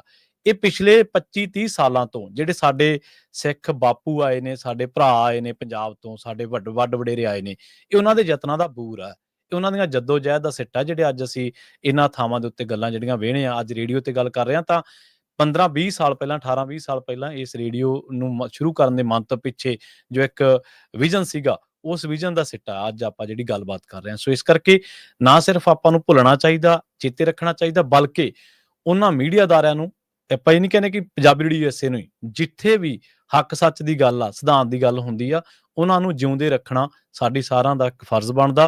ਕਿਉਂਕਿ ਭਾਰਤੀ ਸਰਕਾਰ ਨੂੰ ਇਹ ਆ ਵੀ ਸੱਚ ਬਾਹਰ ਨਾ ਨਿਕਲੇ, ਸਿੱਖਾਂ ਦੀ ਆਵਾਜ਼ ਦੱਬੀ ਜਾਵੇ। ਇਸ ਕਰਕੇ ਉਹਨੇ ਪੰਜਾਬੀ ਰੇਡੀਓ USA ਦੇ Facebook ਤੇ YouTube ਚੈਨਲ ਨੂੰ ਉੱਥੇ ਬੰਦ ਕੀਤਾ ਹੋਇਆ। ਸੋ ਆਪਾਂ ਨੂੰ ਪਰਵਾਹ ਨਹੀਂ ਗੀ ਵੀ ਉੱਥੋਂ ਬੇਸ਼ੱਕ ਪੈਸਿਆਂ ਪੂਸਿਆਂ ਦੀ, ਅਸੀਂ ਕਦੇ ਨਹੀਂ ਕਿਹਾ ਵੀ ਸਾਨੂੰ ਇੰਨਾ ਨੁਕਸਾਨ ਹੋ ਗਿਆ, ਜ਼ਿਕਰ ਵੀ ਨਹੀਂ ਕਰਦੇ, ਨਾ ਹੀ ਕਰਨਾ ਚਾਹੀਦਾ। ਪਰ ਹਾਂ, ਇਹੋ ਜਿਹੇ ਮੰਚ ਬਣਾਉਣੇ, ਖੜੇ ਕਰਨੇ, ਤੇ ਉਹਨਾਂ ਨੂੰ ਜਿਉਂਦਾ ਰੱਖਣਾ ਸਾਡਾ ਸਾਰਿਆਂ ਦਾ ਜਿਹੜਾ ਫਰਜ਼ ਆ ਉਹ ਬਣਦਾ। ਇਸ ਕਰਕੇ ਜਿਹੜਾ ਜੋੜ ਕੇ ਆਪਾਂ ਸਿਰ ਜੋੜ ਕੇ ਸਾਰੇ ਜਾਣੇ ਇਹੋ ਜਿਹੇ ਮੰਚਾਂ ਨੂੰ ਬਚਾਈ ਰੱਖੀਏ, ਜਿੱਥੇ ਕਿਤੇ ਵੀ ਹੈ, ਚਾਹੇ ਕੋਈ ਇੰਗਲੈਂਡ ਦਾ, ਚਾਹੇ ਕੋਈ ਕੈਨੇਡਾ ਦਾ, ਜਿਹੜਾ ਵੀ ਮੰਚ ਸਿੱਖਾਂ ਦੇ ਏਕੇ ਦੀ ਗੱਲ ਕਰਦਾ, ਪੰਜਾਬੀਅਤ ਦੀ ਗੱਲ ਕਰਦਾ, ਇਤਿਹਾਸ ਦੀ ਗੱਲ ਕਰਦਾ, ਭਾਰਤੀ ਸਰਕਾਰ ਦੇ ਅੱਖ ਦੇ ਵਿੱਚ ਅੱਖ ਪਾ ਕੇ ਗੱਲ ਕਰਦਾ, ਸਾਨੂੰ ਉਹ ਸਾਰੇ ਮੰਚ ਜਿਹੜੇ ਆ ਬਚਾਉਣ ਦੀ ਲੋੜ ਆ ਜੀ। ਜੀ, ਸੋ ਇਸੇ ਸੰਬੰਧ ਦੇ ਵਿੱਚ ਸੈਨ ਫਰਾਂਸਿਸਕੋ 'ਚ ਜੂਨ 7 ਨੂੰ ਸ਼ਨਿਚਰਵਾਰ ਨੂੰ, ਇਸੇ ਸ਼ਨਿਚਰਵਾਰ ਨੂੰ 10 ਵਜੇ ਤੋਂ ਲੈ ਕੇ 2 ਵਜੇ ਤੱਕ ਨਗਰ ਕੀਰਤਨ ਹੋ ਰਿਹਾ, ਗੁਰੂ ਅਰਜਨ ਦੇਵ ਜੀ ਦੀ ਸ਼ਹਾਦਤ ਤੇ ਹੋਰ ਸ਼ਹੀਦਾਂ ਨੂੰ ਸਮਰਪਿਤ। ਸੋ ਵੱਖ-ਵੱਖ ਗੁਰੂ ਘਰਾਂ ਦੇ ਜਿਹੜੇ ਕਮੇਟੀਆਂ ਤੇ ਮੈਂਬਰ, ਸੰਗਤ ਮੈਂਬਰ, ਸਾਰੇ ਹੀ ਜ਼ੋਰ ਸ਼ੋਰ ਦੇ ਨਾਲ ਸਾਰਿਆਂ ਨੂੰ ਬੇਨਤੀ ਕਰ ਰਹੇ ਆ, ਵੱਧ ਚੜ ਕੇ ਇਸ ਜਿਹੜੀ ਰੈਲੀ ਹੋਣੀ ਆ ਤੇ ਪਲੱਸ ਨਗਰ ਕੀਰਤਨ ਹੋਣਾ, ਉਹਦੇ ਵਿੱਚ ਹਿੱਸਾ ਲਓ। ਬੱਸਾਂ ਵੀ ਆ ਰਹੀਆਂ ਯੂਬਾ ਸਿਟੀ ਤੋਂ, ਬਰਾੜ ਸ਼ਾਹ ਗੁਰੂ ਘਰ ਤੋਂ, ਬੈਸਟ ਸੈਕਰਾਮੈਂਟੋ ਗੁਰਦੁਆਰਾ ਸਾਹਿਬ ਤੋਂ, ਸਟਾਕਟਨ ਗੁਰਦੁਆਰਾ ਸਾਹਿਬ, ਨਾਨਕਸਰ ਗੁਰਦੁਆਰਾ ਪ੍ਰਿਜ਼ਨੋ ਤੋਂ। ਸੋ ਆਪਣੇ ਆਪਣੇ ਗੁਰੂ ਘਰਾਂ ਦੇ ਵਿੱਚ ਨਾਮ ਜ਼ਰੂਰ ਪਹਿਲਾਂ ਲਿਖਾ ਲਿਓ। ਸੋ ਪਾਰਕਿੰਗ ਦਾ ਵੀ ਪ੍ਰਬੰਧ ਕੀਤਾ ਗਿਆ ਪ੍ਰਬੰਧਕਾਂ ਵੱਲੋਂ, ਥੋੜੀ ਡਿਸਕਾਊਂਟਡ ਰੇਟ ਤੇ, ਕਿਉਂਕਿ ਉੱਥੇ ਪਾਰਕਿੰਗ ਦੀ ਕਈ ਵਾਰ ਪ੍ਰੋਬਲਮ ਹੁੰਦੀ ਆ। ਸੋ ਵੱਧ ਚੜ ਕੇ ਇਸ ਨਗਰ ਕੀਰਤਨ ਦੇ ਵਿੱਚ ਹਿੱਸਾ ਲਓ। ਆਉਣ ਵਾਲੇ ਦਿਨਾਂ ਦੇ ਵਿੱਚ ਹੋਰ ਡਿਟੇਲ 'ਚ ਇਨਫੋਰਮੇਸ਼ਨ ਦਿੱਤੀ ਜਾਊਗੀ। ਅਗਲੀਆਂ ਖਬਰਾਂ ਹੁਣ ਆਪਾਂ ਅਮਰੀਕਾ ਤੇ ਜੋ ਦੁਨੀਆ ਦੇ ਵਿੱਚ ਜੋ ਕੁਝ ਵਾਪਰ ਰਿਹਾ ਆ ਉਹਦੇ ਬਾਰੇ ਦੱਸੀਏ। ਕੱਲ ਸਾਡੇ ਇੱਥੇ ਸੈਨੋਜ਼ੇ ਸ਼ਹਿਰ ਦੇ ਵਿੱਚ ਇਮੀਗ੍ਰੇਸ਼ਨ ਕਸਟਮ ਐਨਫੋਰਸਮੈਂਟ ਵਾਲਿਆਂ ਨੇ 4 ਲੋਕਾਂ ਨੂੰ ਜਿਹੜਾ ਆ ਉਹ ਪਿਕਅਪ ਕੀਤਾ ਆ, ਜਿਨ੍ਹਾਂ ਦੇ ਵਿੱਚ ਪੰਜਾਬੀ ਸੀ, 2 ਇੱਕ ਦਸਤਾਰਧਾਰੀ ਵੀ ਸੀ ਤੇ ਇੱਕ ਆਪਣਾ ਮੁੰਨਾ ਭਰਾ ਵੀ ਸੀਗਾ। ਸੋ ਇਹ ਬਲੌਸਮ ਹਿਲ ਰੋਡ ਦੇ ਉੱਤੇ ਜਿਹੜੇ ਆਈਸ ਏਜੰਟਸ ਆ ਉਹਨਾਂ ਦੀਆਂ ਕਾਰਾਂ ਕਈ ਚਿਰਾਂ ਤੋਂ ਖੜੀਆਂ ਸੀਗੀਆਂ ਤੇ ਉਹਨਾਂ ਨੂੰ ਉੱਥੋਂ ਅਰੈਸਟ ਕਰ ਲਿਆ ਹੈਗਾ। ਰੈਪਿਡ ਰਿਸਪੌਂਸ ਨੈਟਵਰਕ ਇੱਕ ਜਿਹੜਾ ਸਟਾਫ ਮੈਂਬਰ ਐਨਬੀਸੀ ਚੈਨਲ ਦਾ, ਉਹਨਾਂ ਨੇ ਸਾਰੀ ਵੀਡੀਓ ਵੀ ਬਣਾਈ ਹੈਗੀ ਆ। ਲੋਕਾਂ ਨੇ ਥੋੜਾ ਉੱਥੇ ਪ੍ਰੋਟੈਸਟ ਵੀ ਕੀਤਾ ਵੀ ਕਿਉਂ ਤੁਸੀਂ ਜਿਹੜੇ ਆ ਅਰੈਸਟ ਕਰ ਰਹੇ ਹੋ ਹੈਗੇ ਆ। ਸੋ ਇਹਦੇ ਸੰਬੰਧ ਦੇ ਵਿੱਚ ਇਹ ਪਤਾ ਚੱਲਿਆ ਵੀ ਉਹਨਾਂ ਦੇ ਉੱਤੇ ਰਿਮੂਵਲ ਆਰਡਰ ਲੱਗੇ ਹੋਏ ਸੀ। ਸੋ 4 ਦੇ ਉੱਤੇ ਜਿਨ੍ਹਾਂ ਨੂੰ ਪਿਕਅਪ ਕੀਤਾ ਗਿਆ ਹੈਗਾ। ਪਰ ਆਈਸ ਵਾਲਿਆਂ ਨੇ ਇਹਦੇ ਬਾਰੇ ਕਿਸੇ ਤਰ੍ਹਾਂ ਦੀ ਜਿਹੜੀ ਕਨਫਰਮੇਸ਼ਨ ਨਹੀਂ ਕੀਤੀ ਹੈਗੀ, ਨਾ ਹੀ ਕੋਈ ਬੜੀ ਜਿਹੜੀ ਡਿਟੇਲ ਆਈ ਹੈਗੀ ਆ। ਸੋ ਵੱਖ-ਵੱਖ ਸ਼ਹਿਰਾਂ ਦੇ ਵਿੱਚ ਇਮੀਗ੍ਰੇਸ਼ਨ ਕਸਟਮ ਐਨਫੋਰਸਮੈਂਟ ਵਾਲੇ ਛਾਪੇ ਮਾਰ ਰਹੇ ਹੈਗੇ ਆ, ਜਿਨ੍ਹਾਂ ਦਾ ਕੋਈ ਨਾ ਕੋਈ ਇਮੀਗ੍ਰੇਸ਼ਨ ਇਸ਼ੂ ਹੈਗਾ ਆ, ਉਹਨਾਂ ਨੂੰ ਪਿਕ ਕਰ ਰਹੇ ਹੈਗੇ। ਪਰ ਜਿੱਥੇ ਜਦੋਂ ਉਹ ਜਾਂਦੇ ਆ, ਜੇ ਕੋਈ ਹੋਰ ਵੀ ਹੋਇਆ, ਕਈ ਵਾਰੀ ਫਿਰ ਉਹ ਵੀ ਬੰਦਾ ਜਿਹੜਾ ਆ ਅੜਿੱਕ ਕੇ ਆ ਜਾਂਦਾ ਹੈਗਾ, ਚਾਹੇ ਜਿਹਦਾ ਕੋਈ ਲੈਣਾ ਦੇਣਾ ਨਹੀਂ ਹੈਗਾ। ਤੇ ਜਦੋਂ ਉਹ ਛਾਪਾ ਮਾਰ ਰਹੇ ਸੀ, ਜਦੋਂ ਖੜੇ ਸੀ, ਲੋਕਾਂ ਨੂੰ ਅਰੈਸਟ ਕਰ ਰਹੇ ਸੀ, ਵੱਡੀ ਗਿਣਤੀ 'ਚ ਲੋਕ ਇਕੱਠੇ ਹੋਣੇ ਸ਼ੁਰੂ ਹੋ ਗਏ ਕਿਉਂਕਿ ਬਹੁਤ ਸਾਰੇ ਸ਼ਹਿਰ ਆ ਉੱਥੇ ਤੁਸੀਂ ਦੇਖਿਆ ਹੋਊਗਾ ਪ੍ਰੋਟੈਸਟ ਹੋ ਰਹੇ ਹੈਗੇ ਆ। ਸੋ ਤਦੋਂ ਫਿਰ ਆਈਸ ਵਾਲਿਆਂ ਨੇ ਸੈਨੋਜ਼ੇ ਪੁਲਿਸ ਨੂੰ ਕਾਲ ਕੀਤਾ ਵੀ ਸਾਨੂੰ ਹੈਲਪ ਦੀ ਜ਼ਰੂਰਤ ਆ। ਤੇ ਉਹ ਤੋਂ ਬਾਅਦ ਸੈਨੋਜ਼ੇ ਪੁਲਿਸ ਵੀ ਪਹੁੰਚੀ ਤੇ 4 ਜਿਹੜੇ ਲੋਕ ਆ ਉਹਨਾਂ ਨੂੰ ਬਲੌਸਮ ਹਿਲ ਰੋਡ ਸੈਨੋਜ਼ੇ ਉੱਥੋਂ ਜਿਹੜਾ ਕੱਲ ਸਵੇਰੇ ਆਈਸ ਵੱਲੋਂ ਪਿਕ ਕਰ ਲਿਆ ਗਿਆ, ਜਿਹਦੇ ਵਿੱਚ ਜਿਹੜੀ ਵੀਡੀਓ ਦੇਖੋ ਤਾਂ 2 ਆਪਣੇ ਪੰਜਾਬੀ ਨੌਜਵਾਨ ਆ ਉਹ ਦਿਖਾਈ ਦਿੰਦੇ ਹੈਗੇ ਆ। ਜੀ ਆਈਸ ਦੇ ਨਾਲ ਜੁੜੀ ਖਬਰ ਇੱਕ ਜਿਹੜੀ ਆ ਉਹ ਓਰੇਗਨ ਤੋਂ ਆ ਰਹੀ ਆ। ਓਰੇਗਨ ਦੇ ਇੱਕ ਜਿਹੜਾ ਸੰਘੀ ਜੱਜ ਆ, ਫੈਡਰਲ ਜੱਜ ਆ, ਉਹਨੇ ਜਿਹੜੀ ਆਈਸ ਆ ਉਹਨੂੰ ਇੱਕ ਮੈਕਸੀਕਨ ਜਿਹੜਾ ਅਸਾਈਲਮ ਸੀਕਰ ਆ ਉਹਨੂੰ ਛੱਡਣ ਦੇ ਲਈ ਜਿਹੜੀਆਂ ਡਾਇਰੈਕਸ਼ਨ ਉਹ ਜਾਰੀ ਕੀਤੀਆਂ ਨੇ, ਆਰਡਰ ਜਾਰੀ ਕੀਤਾ ਕਹਿ ਸਕਦੇ ਆ। ਅਸਲ ਦੇ ਵਿੱਚ ਹੋਇਆ ਕੀ ਆ ਵੀ 24 ਸਾਲਾ ਜਿਹੜੀ ਟਰਾਂਸਜੈਂਡਰ ਔਰਤ ਹੈ ਜਿਹਦਾ ਨਾਮ ਦੱਸਿਆ ਗਿਆ OGM, ਇਹਨੂੰ ਕੋਰਟ ਡਾਕੂਮੈਂਟਸ ਦੇ ਮੁਤਾਬਕ ਇਹਨੂੰ ਅਰੈਸਟ ਕੀਤਾ ਗਿਆ ਸੀ ਪੋਰਟਲੈਂਡ ਕੋਰਟ ਰੂਮ ਦੇ ਬਾਹਰੋਂ ਆਈਸ ਨੇ, ਜਦੋਂ ਉਹ ਉੱਥੇ ਗਈ ਸੀਗੀ ਟਕੋਮਾ ਵਾਸ਼ਿੰਗਟਨ ਦੇ ਵਿੱਚ। US ਡਿਸਟ੍ਰਿਕਟ ਕੋਰਟ ਜੱਜ ਜਿਹੜੇ ਐਮੀ ਬੈਗਿਊ ਨੇ, ਪ੍ਰੈਜ਼ੀਡੈਂਟ ਜੋ ਬਾਈਡਨ ਦੇ ਜਿਹੜੇ ਅਪਾਇੰਟੀ ਨੇ, ਉਹਨਾਂ ਨੇ ਕਿਹਾ ਕਿ ਆਈਸ ਜਿਹੜੀ ਆ ਉਹ ਐਗਜ਼ੈਕਟ ਡੇਟ ਇੱਕ ਤਾਂ ਪ੍ਰੋਵਾਈਡ ਕਰਾਵੇ ਕੋਰਟ ਨੂੰ ਤੇ ਇੱਕ ਟਾਈਮ ਦੱਸੇ ਕਿ ਕਦੋਂ ਜਿਹੜਾ ਉਹਦਾ ਰਿਮੂਵਲ ਹੈ ਪੋਰਟਲੈਂਡ ਤੋਂ ਜਾਂ ਹੋਰ, ਤੇ ਉਹਨੂੰ ਹਟਾਇਆ ਕਦੋਂ ਜਾ ਰਿਹਾ ਤੇ ਕਦੋਂ ਉਹਨੂੰ ਜਿਹੜਾ ਰਿਲੀਜ਼ ਆ ਉਹ ਕੀਤਾ ਜਾ ਰਿਹਾ। ਸੋ ਇਸ ਮਾਮਲੇ ਦੇ ਵਿੱਚ ਜੱਜ ਨੇ ਜਿਹੜੀਆਂ ਫੈਡਰਲ ਜੱਜ ਨੇ ਕਈ ਹੋਰ ਗੱਲਾਂ ਵੀ ਜਿਹੜੀਆਂ ਨੇ ਉਹ ਕੀਤੀਆਂ ਨੇ। ਉਹਨੇ ਕਿਹਾ OGM ਦਾ ਜਿਹੜਾ ਅਟਾਰਨੀ ਸੀਗਾ ਉਹ ਕਹਿੰਦੇ ਵੀ ਸਾਨੂੰ ਪਤਾ ਨਹੀਂ ਸੀਗਾ ਵੀ ਸਾਡੀ ਜਿਹੜੀ ਕਲਾਇੰਟ ਦੀ ਲੋਕੇਸ਼ਨ ਕੀ ਹੈ ਤੇ ਉਹਨੇ ਹੈਬੀਅਸ ਪਟੀਸ਼ਨ ਕੋਈ ਪਾਈ ਹੋਈ ਆ ਤੇ ਨਾਲ ਹੀ ਉਹਨੇ ਕੋਈ ਲੀਗਲ ਰਿਕੁਐਸਟ ਕੀਤੀ ਹੋਈ ਆ ਵੀ ਜਿਹਦੇ ਨਾਲ ਉਹਦਾ ਜਿਹੜਾ ਕੇਸ ਆ ਉਹਦੇ ਬਾਰੇ ਕੋਈ ਫੈਸਲਾ ਜਿਹੜਾ ਉਹ ਲਿਆ ਜਾਵੇ। ਪਰ ਉਹ ਕਹਿੰਦੇ ਕਿ ਉਹਨੂੰ OGM ਨੂੰ ਟਕੋਮਾ ਜਿਹੜਾ ਉੱਥੇ ਡਿਟੈਂਸ਼ਨ ਸੈਂਟਰ ਦੇ ਵਿੱਚ ਭੇਜ ਦਿੱਤਾ ਗਿਆ ਸੀ। ਜਦੋਂ ਉਹ ਕੋਰਟ ਦੇ ਵਿੱਚ ਗਈ ਸੀ ਬਾਹਰੋਂ ਉਹਨੂੰ ਚੱਕ ਲਿਆ ਗਿਆ ਸੀਗਾ। ਫਿਰ ਬਾਅਦ ਦੇ ਵਿੱਚ ਇਹਦਾ ਜਿਹੜਾ ਅਟਾਰਨੀ ਆ ਉਹਨੇ ਅਦਾਲਤ ਦਾ ਰੁਖ ਕੀਤਾ ਸੀਗਾ ਤੇ ਇਸ ਕਰਕੇ ਹੁਣ ਜਿਹੜੀਆਂ ਆਈਸ ਨੂੰ ਡਾਇਰੈਕਸ਼ਨ ਜਿਹੜੀਆਂ ਜਾਰੀ ਹੋਈਆਂ ਨੇ, ਉਹਦੀ ਜਿਹੜੀ ਅਸਾਈਲਮ ਦੀ ਐਪਲੀਕੇਸ਼ਨ ਆ ਉਹਨੇ ਕਿਹਾ ਕਿ ਮੈਂ ਮੈਕਸੀਕੋ ਤੋਂ ਤਾਂ ਕਰਕੇ ਭੱਜੀ ਸੀ ਕਿਉਂਕਿ ਮੈਨੂੰ ਉੱਥੇ ਖਤਰਾ ਸੀਗਾ ਤੇ ਉੱਥੇ ਕਈ ਲੋਕ ਮੇਰੇ ਜਿਹੜੇ ਮਗਰ ਆ ਉਹ ਪਏ ਹੋਏ ਸੀਗੇ। ਸਤੰਬਰ 2023 ਦੇ ਵਿੱਚ ਇਹ ਫਿਰ ਜਿਹੜੀ ਟਰਾਂਸਜੈਂਡਰ ਔਰਤ ਆ ਇਹ US ਦੇ ਵਿੱਚ ਦਾਖਲ ਹੋਈ ਸੀਗੀ। ਸੋ ਹੁਣ ਤਾਜ਼ਾ ਖਬਰਾਂ ਦੇ ਮੁਤਾਬਕ ਆਈਸ ਨੂੰ ਇਹ ਡਾਇਰੈਕਸ਼ਨ ਜਾਰੀ ਕੀਤੀਆਂ ਗਈਆਂ ਨੇ ਕਿ ਤੁਸੀਂ ਇਹਨੂੰ ਇਹਦੀ ਜਿਹੜੀ ਰਿਮੂਵਲ ਆ ਉਹਨੂੰ ਹਟਾਓ ਤੇ ਇਹਦਾ ਜਿਹੜਾ ਕਾਨੂੰਨੀ ਤਰੀਕੇ ਦੇ ਨਾਲ ਜੋ ਕੇਸ ਚੱਲ ਰਿਹਾ ਜਾਂ ਜਿਹੜਾ ਅਸਾਈਲਮ ਇਹਨੇ ਇੱਥੇ ਫਾਈਲ ਕੀਤਾ ਹੋਇਆ ਉਸ ਬਾਰੇ ਜਿਹੜੀ ਅਗਲੀ ਕਾਰਵਾਈਆਂ ਨੇ ਉਹ ਉਸੇ ਮੁਤਾਬਕ ਕਾਨੂੰਨ ਦੇ ਮੁਤਾਬਕ ਜਿਹੜੀਆਂ ਉਹ ਚੱਲਣੀਆਂ ਚਾਹੀਦੀਆਂ ਨੇ। ਜੀ ਅਗਲੀ ਖਬਰ ਵੀ ਜਿਹੜੀ ਇਮੀਗ੍ਰੇਸ਼ਨ ਦੇ ਨਾਲ ਰਿਲੇਟਡ ਆ, ਭਾਰਤੀ ਮੂਲ ਦੇ ਜਿਹੜੇ ਸਟੂਡੈਂਟਸ ਆ ਉਹ ਇਸ ਟਾਈਮ ਬਹੁਤ ਜ਼ਿਆਦਾ ਡਰੇ ਹੋਏ ਆ, ਜਿਨ੍ਹਾਂ ਨੇ ਖਾਸ ਕਰਕੇ ਸਟੂਡੈਂਟ ਵੀਜ਼ੇ ਦੇ ਉੱਤੇ ਅਮਰੀਕਾ ਨੂੰ ਆਉਣਾ ਹੈਗਾ। 3,30,000 ਦੇ ਕਰੀਬ ਹਰ ਸਾਲ ਭਾਰਤੀ ਮੂਲ ਦੇ ਸਟੂਡੈਂਟ ਅਮਰੀਕਾ ਦੇ ਵਿੱਚ ਪੜ੍ਹਨ ਆਉਂਦੇ ਆ। ਪਿਛਲੇ ਦਿਨਾਂ ਦੇ ਵਿੱਚ ਪ੍ਰੈਜ਼ੀਡੈਂਟ ਟਰੰਪ ਉਹਨਾਂ ਨੇ ਇਹ ਕਹਿ ਦਿੱਤਾ ਸੀ ਭਈ ਜਿਹੜੇ ਨਵੇਂ ਸਟੂਡੈਂਟਸ ਆਣੇ ਆ ਉਹਨਾਂ ਦੀਆਂ ਵੀਜ਼ਾ ਅਪਾਇੰਟਮੈਂਟਸ ਕੈਂਸਲ ਕਰ ਦਿੱਤੀਆਂ ਗਈਆਂ ਹੈਗੀਆਂ ਤੇ ਉਹਨਾਂ ਦੀ ਵੈਟਿੰਗ ਹੋਊਗੀ, ਉਹਨਾਂ ਦੇ ਸੋਸ਼ਲ ਮੀਡੀਆ ਅਕਾਊਂਟਸ ਜਿਹੜੇ ਆ ਉਹ ਦੇਖੇ ਜਾਊਗੇ, ਜਿਹਦੇ ਕਰਕੇ ਬਹੁਤ ਸਾਰੇ ਜਿਹੜੇ ਸਟੂਡੈਂਟਸ ਆ ਉਹ ਘਬਰਾਏ ਹੋਏ ਹੈਗੇ ਆ ਜਿਨ੍ਹਾਂ ਨੇ ਅਮਰੀਕਾ 'ਚ ਪੜ੍ਹਨ ਆਉਣਾ ਸੀ। ਤੇ ਨਾਲ ਦੀ ਨਾਲ H1 ਵੀ ਵੀਜ਼ੇ ਨੂੰ ਲੈ ਕੇ ਵੀ ਜੋ ਟਰੰਪ ਐਡਮਿਨਿਸਟ੍ਰੇਸ਼ਨ ਆ ਉਹਨਾਂ ਦੇ ਕਈ ਜਿਹੜੇ ਸਹਿਯੋਗੀ ਆ ਉਹ ਇਹ ਕਹਿ ਰਹੇ ਆ ਵੀ H1 ਵੀ ਐਬੋਲਿਸ਼ ਕਰ ਦੇਣਾ ਚਾਹੀਦਾ, ਖਤਮ ਕਰ ਦੇਣਾ ਚਾਹੀਦਾ। ਉਹਦੇ ਕਰਕੇ ਲੱਖਾਂ ਦੀ ਗਿਣਤੀ 'ਚ ਜਿਹੜੇ ਅਮਰੀਕਾ ਦੇ ਵਿੱਚ H1 ਵੀ ਵੀਜ਼ੇ ਵਾਲੇ ਆ ਉਹ ਉਹਨਾਂ ਦੀ ਜੌਬ ਵੀ ਜਿਹੜੀ ਖਤਰੇ 'ਚ ਆ, ਉਹਨਾਂ ਦਾ ਵੀਜ਼ਾ ਖਤਰੇ 'ਚ ਹੈਗਾ। ਕਿਉਂਕਿ ਅਮਰੀਕਨ ਜੋ ਆ ਉਹ ਇਹ ਕਹਿੰਦੇ ਆ ਵੀ ਸਾਡੀਆਂ ਜੌਬਸ ਲੈ ਰਹੇ ਹੈਗੇ ਆ। ਬਹੁਤ ਜਗ੍ਹਾ ਦੇ ਉੱਤੇ ਸੱਚ ਵੀ ਆ, ਬਹੁਤ ਜਗ੍ਹਾ ਦੇ ਉੱਤੇ ਅਮਰੀਕਨ ਕੰਪਨੀਆਂ ਨੇ ਇੰਡੀਆ 'ਚ ਆਪਣੇ ਆਫਿਸਿਸ ਖੋਲ੍ਹ ਦਿੱਤੇ ਹੈਗੇ ਆ। ਜੇ ਇੱਕ ਇੰਜੀਨੀਅਰ ਦੀ ਜਿੰਨੀ ਤਨਖਾਹ ਆ, ਉੱਥੇ 10 ਇੰਜੀਨੀਅਰ ਸੇਮ ਤਨਖਾਹ ਦੇ ਉੱਤੇ ਹਾਇਰ ਹੋ ਜਾਂਦੇ ਆ, ਪਲੱਸ ਕੋਈ ਲਾਇਬਿਲਿਟੀ ਇਸ਼ੂ ਨਹੀਂ ਹੈਗਾ। ਸੋ ਅੱਜ ਗਾਰਡੀਅਨ ਮੈਗਜ਼ੀਨ ਨੇ ਕਾਫੀ ਵੱਡੀ ਜਿਹੜੀ ਡਿਟੇਲ ਰਿਪੋਰਟ ਛਾਪੀ ਆ ਭਾਰਤੀ ਮੂਲ ਦੇ ਸਟੂਡੈਂਟਸ ਨੂੰ ਲੈ ਕੇ। ਇੱਕ ਸੁਭਾਸ਼ ਦੇਵਟਵਾਲ ਕਰਕੇ ਨਾਮ ਉਹਨਾਂ ਨੇ ਦੱਸਿਆ।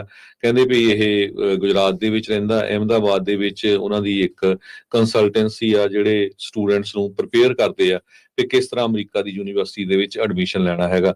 ਉਹ ਕਹਿੰਦਾ ਵੀ ਇਹ ਮੇਰਾ ਬਿਜ਼ਨਸ ਬਹੁਤ ਬੂਮਿੰਗ ਸੀ ਇੱਕ ਟਾਈਮ ਦੇ ਉੱਤੇ, ਜਿੱਦਾਂ ਅਪਾਇੰਟਮੈਂਟ ਵੀ ਨਹੀਂ ਮਿਲਦੀ ਸੀ ਲੋਕਾਂ ਨੂੰ, ਤੇ ਇਸ ਸਾਲ ਹੁਣ ਤੱਕ ਸਿਰਫ 10 ਲੋਕਾਂ ਨੇ ਉਹਨੂੰ ਜਿਹੜਾ ਆ ਕੰਟੈਕਟ ਕੀਤਾ ਹੈਗਾ ਅਮਰੀਕਾ ਦੇ ਯੂਨੀਵਰਸਿਟੀਆਂ ਦੇ ਵਿੱਚ ਐਡਮਿਸ਼ਨ ਲੈਣ ਦੇ ਲਈ। ਪ੍ਰੈਜ਼ੀਡੈਂਟ ਟਰੰਪ ਉਹਨਾਂ ਨੇ ਹਾਰਵਰਡ ਯੂਨੀਵਰਸਿਟੀ ਨੂੰ ਬਲੌਕ ਕਰ ਦਿੱਤਾ ਹੈ ਵੀ ਉਹ ਕਿਸੇ ਤਰ੍ਹਾਂ ਦੇ ਇੰਟਰਨੈਸ਼ਨਲ ਸਟੂਡੈਂਟਸ ਨੂੰ ਹਾਇਰ ਨਹੀਂ ਕਰ ਸਕਦੀ ਹੈਗੀ। ਭਾਰਤੀ ਮੂਲ ਦੇ ਜਿਹੜੇ ਸਟੂਡੈਂਟ ਆ ਉਹ 40,000 ਤੋਂ ਲੈ ਕੇ $80,000 ਤੱਕ ਟਿਊਸ਼ਨ ਜਿਹੜੀ ਆ ਉਹ ਸਪੈਂਡ ਕਰਦੇ ਆ ਜਦੋਂ ਉਹ ਇੱਥੇ ਪੜ੍ਹਨ ਆਉਂਦੇ ਆ। ਆਪਾਂ ਨੂੰ ਪਤਾ ਹੀ ਆ ਵੀ ਜਿਹੜੇ ਫੋਰਨ ਸਟੂਡੈਂਟਸ ਆ ਉਹਨਾਂ ਦੀ ਜਿਹੜੀ ਫੀਸ ਆ ਉਹ ਬਹੁਤ ਜ਼ਿਆਦਾ ਹੁੰਦੀ ਹੈਗੀ ਆ। ਤੇ ਡੇਵਿਡਵਾਲ ਜੋ ਆ ਉਹ ਇਹ ਕਹਿੰਦੇ ਆ ਵੀ 100 ਤੋਂ ਵੱਧ ਸਟੂਡੈਂਟ ਮੈਂ ਅਮਰੀਕਨ ਯੂਨੀਵਰਸਿਟੀਜ਼ ਨੂੰ ਭੇਜ ਚੁੱਕਾ ਹੈਗਾ। ਪਰ ਇਸ ਸਾਲ ਜਿਹੜੀ ਸਿਚੁਏਸ਼ਨ ਆ ਬਹੁਤ ਜ਼ਿਆਦਾ ਜਿਹੜੀ ਡਿਮ ਆ ਤੇ ਜਿਹੜੇ ਬਹੁਤ ਘੱਟ ਗਿਣਤੀ ਦੇ ਵਿੱਚ ਲੋਕ ਜਿਹੜੇ ਆ ਉਹ ਯੂਨੀਵਰਸਿਟੀਜ਼ ਦੇ ਵਿੱਚ ਅਮਰੀਕਨ ਯੂਨੀਵਰਸਿਟੀ 'ਚ ਪੜ੍ਹਨ ਜਾਣਾ ਚਾਹੁੰਦੇ ਆ। ਬਰਜੇਸ਼ ਪਟੇਲ ਇੱਕ 50 ਸਾਲਾਂ ਦਾ ਉਹ ਟੈਕਸਟਾਈਲ ਦਾ ਟ੍ਰੇਡਰ ਆ। ਉਹ ਇਹ ਕਹਿੰਦਾ ਵੀ ਮੈਂ ਕਈ ਸਾਲਾਂ ਤੋਂ ਆਪਣੇ ਬੱਚੇ ਦੀ ਲਈ ਜਿਹੜੀ ਫੀਸ ਆ ਉਹਦੀ ਲਈ ਸੇਵਿੰਗ ਕਰਦਾ ਸੀ ਤਾਂ ਕਿ ਮੇਰਾ ਬੱਚਾ ਜਿਹੜਾ ਆ ਬਾਹਰ ਜਾ ਕੇ ਕੋਈ ਮਾਸਟਰਸ ਜਾਂ PhD ਲੈਵਲ ਦੀ ਜਿਹੜੀ ਡਿਗਰੀ ਆ ਉਹ ਕਰ ਸਕੇ।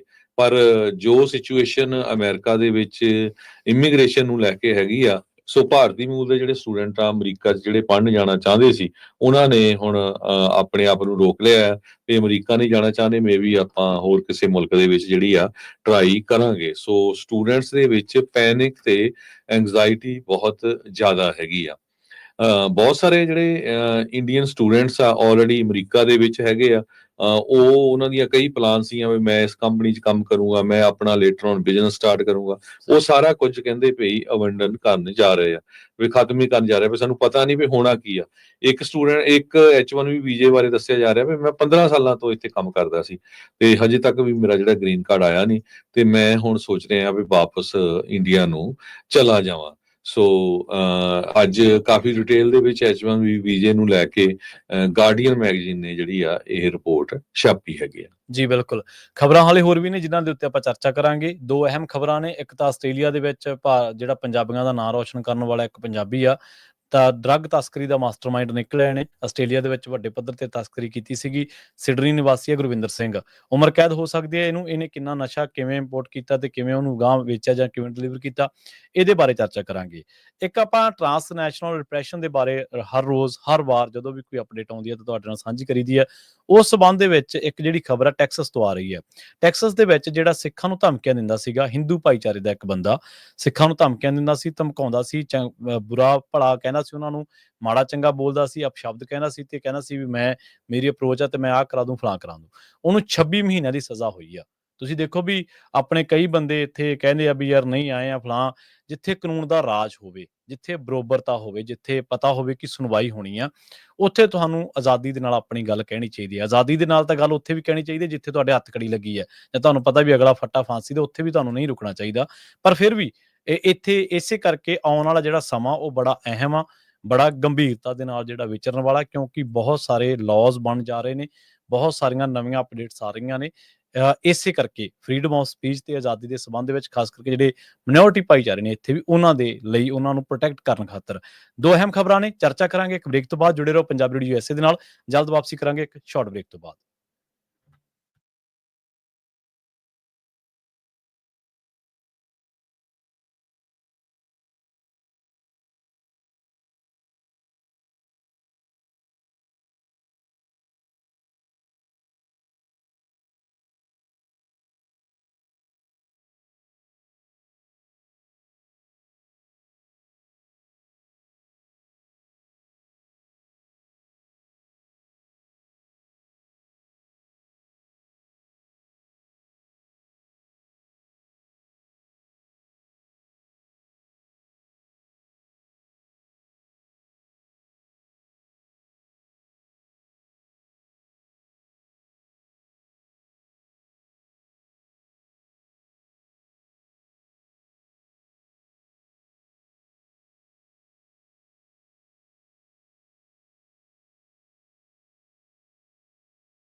28 ਨੂੰ ਜੋ ਕੋਰਟ ਦੇ ਡਾਕੂਮੈਂਟਸ ਬਾਹਰ ਆਏ ਆ ਉਹਨਾਂ 'ਚ ਇਹ ਪਤਾ ਲੱਗਿਆ ਵੀ ਇਹਨਾਂ ਨੇ ਇੱਕ ਸਿੱਖਾਂ ਦੀ ਸਿਵਲ ਰਾਈਟਸ ਆਰਗੇਨਾਈਜੇਸ਼ਨ ਤੇ ਕੁਝ ਸਿੱਖ ਇੰਡੀਵਿਜੂਅਲਸ ਨੂੰ ਥ੍ਰੈਟ ਕੀਤਾ ਵੀ ਤੁਸੀਂ ਆਜ਼ਾਦੀ ਦੀ ਜਾਂ ਸਿੱਖਾਂ ਦੀ ਗੱਲ ਕਿਉਂ ਕਰਦੇ ਹੈਗੇ ਆ।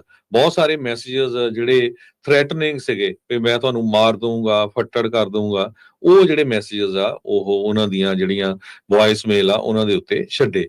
ਉਸ ਤੋਂ ਬਾਅਦ ਉਸਨੇ ਮਾਰਚ 21 2024 ਨੂੰ ਫਿਰ ਜਿਹੜੀ ਸੇਮ ਸਿੱਖ ਆਰਗੇਨਾਈਜੇਸ਼ਨ ਨੂੰ ਤੇ 2 ਹੋਰ ਇੰਡੀਵਿਜੂਅਲਸ ਨੂੰ ਵੌਇਸ ਮੇਲ ਛੱਡੇ, ਜਿਹਦੇ ਵਿੱਚ ਬਹੁਤ ਵਾਇਲੈਂਟ ਮੈਸੇजेस ਸੀਗੇ, ਸੈਕਸ਼ੂਅਲ ਇਮੇਜਨਰੀ ਤੇ ਹੋਰ ਸਿੱਖਾਂ ਤਾਂ ਮੁਸਲਮਾਨਾਂ ਦੇ ਅਗੇਂਸਟ ਜਿਹੜੀ ਹੇਟ ਆ ਉਹ ਝਲਕਦੀ ਸੀਗੀ।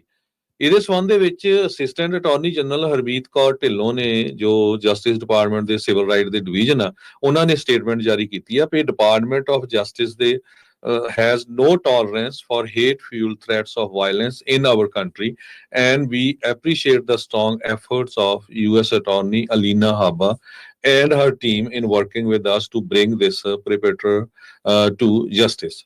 ਸੋ ਉਹ ਕਹਿੰਦੇ ਵੀ ਮੈਂ ਜਿਹੜੀ ਜਸਟਿਸ ਡਿਪਾਰਟਮੈਂਟ ਆ ਕਦੇ ਵੀ ਟੋਲਰੇਟ ਨਹੀਂ ਕਰੂਗੀ ਇਦਾਂ ਦੀ ਜਿਹੜੀ ਥ੍ਰੈਟ ਕਰਦੇ ਆ, ਵਾਇਲੈਂਸ ਕਰਦੇ ਆ ਸਾਡੇ ਮੁਲਕ ਦੇ ਵਿੱਚ, ਅਮਰੀਕਾ ਦੇ ਵਿੱਚ। ਤੇ ਮੈਂ ਐਪਰੀਸ਼ੀਏਟ ਕਰਦੀ ਆ ਜਿਹੜੇ ਯੂਐਸ ਦੇ ਅਟਾਰਨੀ ਅਲੀਨਾ ਹਾਬਾ ਹੈਗੇ ਆ, ਉਹਨਾਂ ਦੀ ਟੀਮ ਨੇ ਇਸ ਜਿਹੜਾ ਬੰਦਾ ਹੈ ਇਸ ਨੂੰ ਫੜਿਆ ਤੇ ਇਹ ਜਿਹੜਾ ਜਸਟਿਸ ਆਪਾਂ ਸਰਵ ਕਰ ਸਕੇ ਹੈਗੇ ਆ। ਸੋ ਇਹ ਭੂਸ਼ਣ ਅਥਾਲੀ ਇਹ ਆਪਣੇ ਆਪ ਨੂੰ ਸਮਝਦਾ ਸੀ ਵੀ ਸ਼ਾਇਦ ਮੈਂ ਇਹ ਮੋਦੀ ਵਾਲੀ ਸਰਕਾਰ ਦੇ ਮੁਲਕ ਦੇ ਵਿੱਚ ਹੀ ਹੈਗਾ ਆ, ਉਹਨੂੰ ਇਹ ਨਹੀਂ ਪਤਾ ਵੀ ਇਹ ਅਮਰੀਕਾ ਦੇ ਵਿੱਚ ਹੈਗੇ ਆ। ਇੱਥੇ ਕਿਸੇ ਨੂੰ ਥ੍ਰੈਟ ਕਰਨਾ ਤੇ ਸਿੱਧੇ ਤੁਸੀਂ ਜਿਹੜਾ ਜੇਲ੍ਹ 'ਚ ਜਾਓਗੇ। ਇਸ ਤੋਂ ਪਹਿਲਾਂ ਆਪਾਂ ਨੂੰ ਪਤਾ ਹੀ ਆ ਵੀ ਯੂਐਸ ਜਸਟਿਸ ਡਿਪਾਰਟਮੈਂਟ ਨੇ ਅਨਾਉਂਸ ਵੀ ਕੀਤਾ ਸੀ ਕਿ ਕਿਸ ਤਰ੍ਹਾਂ ਜੋ ਗੁਰਪਤਵੰਤ ਸਿੰਘ ਪੰਨੂ ਆ ਉਹਨਾਂ ਨੂੰ ਮਾਰਨ ਦੇ ਲਈ ਇੱਕ ਯਾਦਵ ਨਾਮ ਦੇ ਬੰਦੇ ਨੇ ਗੁਪਤੇ ਨਾਲ ਰਲ ਕੇ ਕਿਸ ਤਰ੍ਹਾਂ ਜਿਹੜੀ ਪੂਰੀ ਪਲਾਨਿੰਗ ਬਣਾਈ ਸੀ। ਸੋ ਪੂਰੀ ਤਰ੍ਹਾਂ ਇਹ ਐਕਸਪੋਜ਼ ਹੋ ਰਹੇ ਹੈਗੇ ਆ। ਸੋ ਆਪਾਂ ਪੰਜਾਬੀ ਰੇਡੀਓ ਯੂਐਸਏ ਵੱਲੋਂ ਵੀ ਆਪਣੇ ਜਿੰਨੇ ਪੰਜਾਬੀ ਭੈਣ ਭਰਾ ਸਾਰਿਆਂ ਨੂੰ ਵੀ ਬੇਨਤੀ ਕਰਦੇ ਆ ਭਈ ਕਿਸੇ ਦੇ ਨਾਲ ਜਦੋਂ ਤੁਸੀਂ ਗੱਲਬਾਤ ਕਰਨੀ ਹੈ, ਕੋਈ ਵੀ ਹੋਵੇ, ਕਿਸੇ ਤਰ੍ਹਾਂ ਦੀ ਜਿਹੜੀ ਵਾਇਲੈਂਸ ਜਾਂ ਥ੍ਰੈਟ ਵਾਲੀ ਨਾ ਹੋਵੇ। ਇਹ ਦੇਖੋ ਭਈ ਬਦਨਾਮ ਸਿੱਖਾਂ ਨੂੰ ਕਰਦੇ ਆ ਵੀ ਦੇਖੋ ਸਾਡੇ ਮੰਦਰਾਂ ਦੇ ਉੱਤੇ ਆਹ ਲਿਖ ਦਿੱਤਾ, ਸਾਨੂੰ ਆਹ ਕਰ ਦਿੱਤਾ ਹੈ ਜੀ, ਗੁਰਦੁਆਰਿਆਂ 'ਚ ਡਰੱਗ ਵੇਚਦੇ ਆ ਜੀ, ਆਹ ਕਰਦੇ ਆ। ਤੇ ਜਦੋਂ ਹੁਣ ਆਪਾਂ ਦੇਖਦੇ ਆ ਵੀ ਆਸਟ੍ਰੇਲੀਆ ਦੇ ਵਿੱਚ ਹਿੰਦੂ ਨੌਜਵਾਨ ਫੜੇ ਜਾਂਦੇ ਆ ਜਿਹੜੇ ਮੰਦਰਾਂ ਤੇ ਖੁਦ ਲਿਖਦੇ ਸੀ। ਹੁਣ ਆ ਟੈਕਸਸ ਦੇ ਡੈਲਸ ਦੇਖ ਲਓ, ਇਹ ਹਿੰਦੂ ਬੰਦਾ ਆ ਜਿਹੜਾ ਸਿੱਖਾਂ ਨੂੰ ਧਮਕੀਆਂ ਦੇਈ ਜਾਂਦਾ ਸੀ, ਹਨਾ। ਸੋ ਉਹਨੂੰ ਹੁਣ ਸਜ਼ਾ ਹੋਈ ਆ, ਹੁਣ ਪ੍ਰੂਫ ਤੁਹਾਡੇ ਸਾਹਮਣੇ ਆ। ਕੱਲ ਆਪਾਂ ਬਹੁਤ ਡਿਟੇਲ ਰਿਪੋਰਟ ਛਾਪੀ ਸੀ, ਸੌਰੀ ਤੁਹਾਡੇ ਨਾਲ ਸਾਂਝੀ ਕੀਤੀ ਸੀ ਵੀ ਕਿਸ ਤਰ੍ਹਾਂ ਜਿਹੜੀ ਹਿੰਦੂ ਅਮਰੀਕਨ ਫਾਊਂਡੇਸ਼ਨ ਆ ਉਹ ਭਾਰਤ ਸਰਕਾਰ ਦੀ ਪਿੱਠ ਲੱਗ ਜਥੇਬੰਦੀ ਹੈਗੀ ਆ, ਜੋ ਬਾਹਰ ਵਾਸਤੇ ਅਮਰੀਕਾ ਵਾਸਤੇ ਸਿੱਖ ਆ ਕੋਈ ਆਪਣੀ ਕਿਸੇ ਤਰ੍ਹਾਂ ਦੀ ਵੀ ਹੱਕ ਦੀ ਗੱਲ ਕਰਦੇ ਹੈਗੇ ਆ ਤੇ ਉਹਨਾਂ ਦੇ ਅਗੇਂਸਟ ਜਾਂਦੀ ਆ। ਤੇ ਉਹਦੇ ਹਿੰਦੂ ਅਮਰੀਕਨ ਫਾਊਂਡੇਸ਼ਨ ਦੇ ਅਗੇਂਸਟ ਯੂਐਸ ਦੇ ਜਿਹੜੇ ਅਟਾਰਨੀ ਜਨਰਲ ਆ ਪੈਮ ਬੌਂਡੀ, ਉਹਨਾਂ ਦੇ ਕੋਲ ਆਲਰੇਡੀ ਗੁਰਦੁਆਰਾ ਸਾਹਿਬ ਫਰੀਮੌਂਟ ਦੇ ਜਿਹੜੇ ਸੰਗਤ ਦੇ ਮੈਂਬਰਸ ਆ ਤੇ ਕਮੇਟੀ ਵੱਲੋਂ ਪਟੀਸ਼ਨ ਜਿਹੜੀ ਫਾਈਲ ਕਰ ਦਿੱਤੀ ਗਈ ਹੈਗੀ ਆ। ਬਹੁਤ ਹੀ ਵੱਡੀ ਲਾ ਫਰਮ ਜਿਹੜੀ ਹਾਇਰ ਕੀਤੀ ਗਈ ਆ। ਕੱਲ ਸ਼ਾਮੀ ਆਪਾਂ ਉਹਦੇ ਸੰਬੰਧ ਦੇ ਵਿੱਚ ਡਿਟੇਲ ਰਿਪੋਰਟ ਛਾਪੀ ਸੀ। ਸੋ ਜੇ ਤੁਸੀਂ ਮਿਸ ਕਰ ਗਏ ਤੇ ਉਹ ਤੁਸੀਂ ਪੰਜਾਬੀ ਰੇਡੀਓ ਦੀ ਯੂਐਸਏ ਦੀ YouTube ਤੋਂ ਵੀ ਦੇਖ ਸਕਦੇ ਹੈਗੇ ਜੀ। ਅਗਲੀ ਵੱਡੀ ਖਬਰ ਆਸਟ੍ਰੇਲੀਆ ਤੋਂ ਆ ਰਹੀ ਹੈ। ਆਸਟ੍ਰੇਲੀਆ ਦੇ ਅਧਿਕਾਰੀਆਂ ਨੇ ਨਸ਼ਾ ਤਸਕਰੀ ਦੇ ਇੱਕ ਮਾਮਲੇ ਨਾਲ ਸੰਬੰਧਿਤ ਪੰਜਾਬੀ ਮੂਲ ਦੇ ਇੱਕ ਬੰਦੇ 3000 ਬੰਦਿਆਂ ਸਮੇਤ 7 ਜਣਾਂ ਨੂੰ ਜਿਹੜਾ ਗ੍ਰਿਫਤਾਰ ਕਰਨ ਦਾ ਦਾਅਵਾ ਕੀਤਾ। ਇਸ ਨੂੰ ਆਸਟ੍ਰੇਲੀਆ ਦਾ ਸਭ ਤੋਂ ਵੱਡਾ ਜਿਹੜਾ ਨਸ਼ਾ ਤਸਕਰੀ ਦਾ ਪਰਦਾਫਾਸ਼ ਦੱਸਿਆ ਜਾ ਰਿਹਾ ਤੇ ਖਬਰ ਜਿਹੜੀ ਉੱਥੋਂ ਦੀ ਇੱਕ ਵੈਬਸਾਈਟ ਹੈ 9 ਨਿਊਜ਼, ਉਹਦੇ ਦੱਸਣ ਦੇ ਮੁਤਾਬਕ ਉਹਨਾਂ ਨੇ ਖਾਸੇ ਖੁਲਾਸੇ ਜਿਹੜੇ ਇਸ ਖਬਰ ਦੇ ਵਿੱਚ ਕੀਤੇ ਨੇ। ਉਹਨਾਂ ਨੇ ਕਿਹਾ ਵੀ 42 ਸਾਲ ਦਾ ਜਿਹੜਾ ਸਿਡਨੀ ਵਾਸੀ ਸੀ ਗੁਰਵਿੰਦਰ ਸਿੰਘ, ਇਹਨੇ ਅਧਿਕਾਰੀਆਂ ਦੇ ਨਾਲ ਵੀ ਅੰਦਰ ਖਾਤੇ ਜਿਹੜੇ ਲਿੰਕ ਬਣਾਏ ਸੀਗੇ ਤੇ ਉਸ ਤੋਂ ਬਾਅਦ ਇਹ ਡਰੱਗ ਜਿਹੜੀ ਆ ਆਸਟ੍ਰੇਲੀਆ ਮੰਗਵਾਉਂਦਾ ਸੀ। ਖਾਸ ਕਰਕੇ ਉਹ ਡਰੱਗ ਕੈਨੇਡਾ ਤੋਂ ਮੰਗਵਾਈ ਜਾਂਦੀ ਸੀ। ਇਸ ਸੰਬੰਧ ਦੇ ਵਿੱਚ ਕੈਨੇਡਾ ਵਾਸੀ ਅਮਨ ਕੰਗ ਤੇ ਮਣੀ ਧਾਲੀਵਾਲ ਨੂੰ ਵੀ ਗ੍ਰਿਫਤਾਰ ਕੀਤਾ ਗਿਆ। 2 ਸਾਲਾਂ ਤੋਂ ਇਸ ਮਾਮਲੇ ਦੀ ਜਾਂਚ ਚੱਲ ਰਹੀ ਸੀ। ਸਿਡਨੀ ਦੇ ਅੰਦਰ ਜਿਹੜਾ 2 ਕਰੋੜ ਗੈਰ ਕਾਨੂੰਨੀ ਸਿਗਰਟਾਂ ਤੇ ਲਗਭਗ ਅੱਧਾ ਟਨ ਨਸ਼ੀਲੇ ਪਦਾਰਥਾਂ ਦੀ ਤਸਕਰੀ ਦੇ ਲਈ ਇੱਕ ਵੱਡੇ ਜਿਹੜੇ ਅਪਰਾਧਿਕ ਸਿੰਡੀਕੇਟ ਦਾ ਜਿਹੜਾ ਪਰਦਾਫਾਸ਼ ਕੀਤਾ ਗਿਆ। ਅਧਿਕਾਰੀਆਂ ਨੇ ਇਹ ਦੋਸ਼ ਲਾਇਆ ਵੀ ਜਿਹੜਾ ਗੁਰਵਿੰਦਰ ਸਿੰਘ ਹੈ, ਇਹਨੇ ਤਸਕਰੀ ਦੇ ਲਈ ਬੰਦਰਗਾਹ ਸਹੂਲਤਾਂ ਤੇ ਮਾਲ ਕੰਪਨੀਆਂ ਅਤੇ ਹੋਰ ਜਿਹੜੇ ਅੰਦਰੂਨੀ ਲੋਕ ਆ ਉਹਨਾਂ ਦੀ ਵਰਤੋਂ ਕਰਦਿਆਂ ਗਰੋਹ ਦੀ ਅਗਵਾਈ ਕੀਤੀ। ਇਹਨਾਂ ਨੂੰ ਪਹਿਲੀ ਸਫਲਤਾ ਪੁਲਿਸ ਨੂੰ ਉਦੋਂ ਮਿਲੀ 2024 ਦੇ ਵਿੱਚ ਜਦੋਂ ਇਹਨਾਂ ਨੇ ਵੈਨਕੂਵਰ ਤੋਂ ਕੈਨੇਡਾ ਤੋਂ ਜਿਹੜੀ 280 ਕਿਲੋਗ੍ਰਾਮ ਤਰਲ ਮੈਥਾਫੈਟਾਮਾਈਨ ਜਿਹੜੀ ਆ ਉਹਦੀ ਖੇਪ ਮੰਗਵਾਈ ਹੋਈ ਸੀ ਤੇ ਉਹਨੂੰ ਰੋਕਿਆ ਤੇ ਫੜ ਲਿਆ। ਇਹਦੀ ਜਦੋਂ ਜਾਂਚ ਹੋਈ ਤੇ ਇਹਦੇ ਵਿੱਚ ਗੁਰਵਿੰਦਰ ਸਿੰਘ ਦਾ ਨਾਂ ਸਾਹਮਣੇ ਆਇਆ, ਜਿਹੜਾ ਕਿ ਉਦੋਂ ਸਰਗਣਾ ਸੀਗਾ ਇੱਕ। ਉਸਨੇ ਨੈਟਵਰਕ, ਉਹਦਾ ਜਿਹੜਾ ਪੂਰਾ ਨੈਟਵਰਕ ਆ, ਉਹਨੇ UAE ਤੋਂ ਵੀ ਜਿਹੜੀਆਂ ਕਈ ਖੇਪਾਂ ਮੰਗਾਈਆਂ, ਜਿਨ੍ਹਾਂ ਦੇ ਵਿੱਚ ਸਿਗਰਟਾਂ ਦੀਆਂ ਖੇਪਾਂ ਦਾ ਨਾਂ ਆ ਰਿਹਾ। ਮਈ 2025 ਦੇ ਵਿੱਚ ਪਨਾਮਾ ਦੇ ਵਿੱਚ ਸੀਮੈਂਟ ਬੈਗਾਂ ਦੇ ਵਿੱਚ ਲੁਕਾਈ ਗਈ ਸੀ 50 ਕਿਲੋਗ੍ਰਾਮ ਕੋਕੀਨ, ਉਹ ਇਹਨੇ ਮੰਗਵਾਈ ਸੀਗੀ। ਪਿਛਲੇ ਸ਼ੁੱਕਰਵਾਰ ਨੂੰ ਵੀ ਦੱਸਿਆ ਗਿਆ ਹੈ ਕਿ ਜਦੋਂ ਸਿਡਨੀ ਦੇ ਖਾਸ ਕਰਕੇ ਦੱਖਣ ਪੱਛਮੀ ਇਲਾਕਿਆਂ ਦੇ ਵਿੱਚ ਛਾਪੇਮਾਰੀ ਕੀਤੀ ਗਈ ਸੀ, ਤਾਂ ਉਦੋਂ ਗੁਰਵਿੰਦਰ ਸਿੰਘ ਨੂੰ ਉਸ ਤੇ ਕੰਗ ਤੇ ਧਾਲੀਵਾਲ ਸਮੇਤ 6 ਜਣਿਆਂ ਦੇ ਨਾਲ ਜਿਹੜਾ ਗ੍ਰਿਫਤਾਰ ਕੀਤਾ ਗਿਆ ਸੀ। ਤੇ ਉਦੋਂ ਜਦੋਂ ਗ੍ਰਿਫਤਾਰੀ ਹੋਈ ਸੀ, ਲੱਖਾਂ ਗੈਰ ਕਾਨੂੰਨੀ ਸਿਗਰਟਾਂ, ਵੱਡੀ ਮਾਤਰਾ ਦੇ ਵਿੱਚ ਕੋਕੀਨ ਤੇ ਤਰਲ ਮੈਥਾਫੈਟਾਮਾਈਨ ਜਿਹੜੀ ਆ, ਉਹਦੇ ਨਾਲ ਤਸਕਰੀ ਦੇ ਗਿਰੋਹ ਦੇ ਨਾਲ ਜੁੜੀ ਨਗਦੀ ਵੀ ਜਿਹੜੀ ਆ ਜ਼ਬਤ ਕੀਤੀ ਗਈ ਸੀ। ਗੁਰਵਿੰਦਰ ਸਿੰਘ ਤੇ ਹੁਣ ਜਿਹੜੇ ਨਸ਼ੀਲੇ ਪਦਾਰਥਾਂ ਦੀ ਤਸਕਰੀ ਦੋਸ਼ ਲੱਗੇ ਆ, ਅਪਰਾਧ ਦੀ ਆਮਦਨ ਦੇ ਨਾਲ ਨਜਿੱਠਣ ਤੇ ਉਹਦੀ ਦੁਰਵਰਤੋਂ ਕਰਨ, ਕਿਸੇ ਵੀ ਤਰੀਕੇ ਦੇ ਨਾਲ ਨੁਕਸਾਨ ਪਹੁੰਚਾਉਣ ਦੇ, ਤੇ ਇੱਕ ਕ੍ਰਿਮੀਨਲ ਗੈਂਗ ਦੀ ਅਗਵਾਈ ਕਰਨ ਦੇ ਜਿਹੜੇ ਦੋਸ਼ ਆ ਉਹ ਲੱਗੇ ਆ। ਇਹਨਾਂ ਦੋਸ਼ਾਂ ਦੇ ਤਹਿਤ ਗੁਰਵਿੰਦਰ ਸਿੰਘ ਨੂੰ ਉਮਰ ਕੈਦ ਦੀ ਜਿਹੜੀ ਸਜ਼ਾ ਉਹ ਹੋ ਸਕਦੀ ਆ। ਮੈਜਿਸਟ੍ਰੇਟ ਨੇ ਉਸ ਤੇ ਭੱਜਣ ਦੇ ਖਤਰੇ ਤੇ ਦੋਸ਼ਾਂ ਦੀ ਗੰਭੀਰਤਾ ਦਾ ਹਵਾਲਾ ਦਿੰਦਿਆਂ ਉਹਦੀ ਜਿਹੜੀ ਜ਼ਮਾਨਤ ਅਰਜ਼ੀ ਲਾਈ ਗਈ ਸੀ, ਉਹਨੂੰ ਰੱਦ ਕਰ ਦਿੱਤਾ ਗਿਆ। ਇਸ ਮਾਮਲੇ ਦੇ ਵਿੱਚ ਹੋਰ ਵੀ ਜਿਹੜੀਆਂ ਗ੍ਰਿਫਤਾਰੀਆਂ ਹੋ ਸਕਦੀਆਂ ਨੇ। ਅਗਲੀ ਪੇਸ਼ੀ ਇਹਨਾਂ ਦੀ ਜੁਲਾਈ ਦੇ ਵਿੱਚ ਹੋ ਸਕਦੀ ਆ।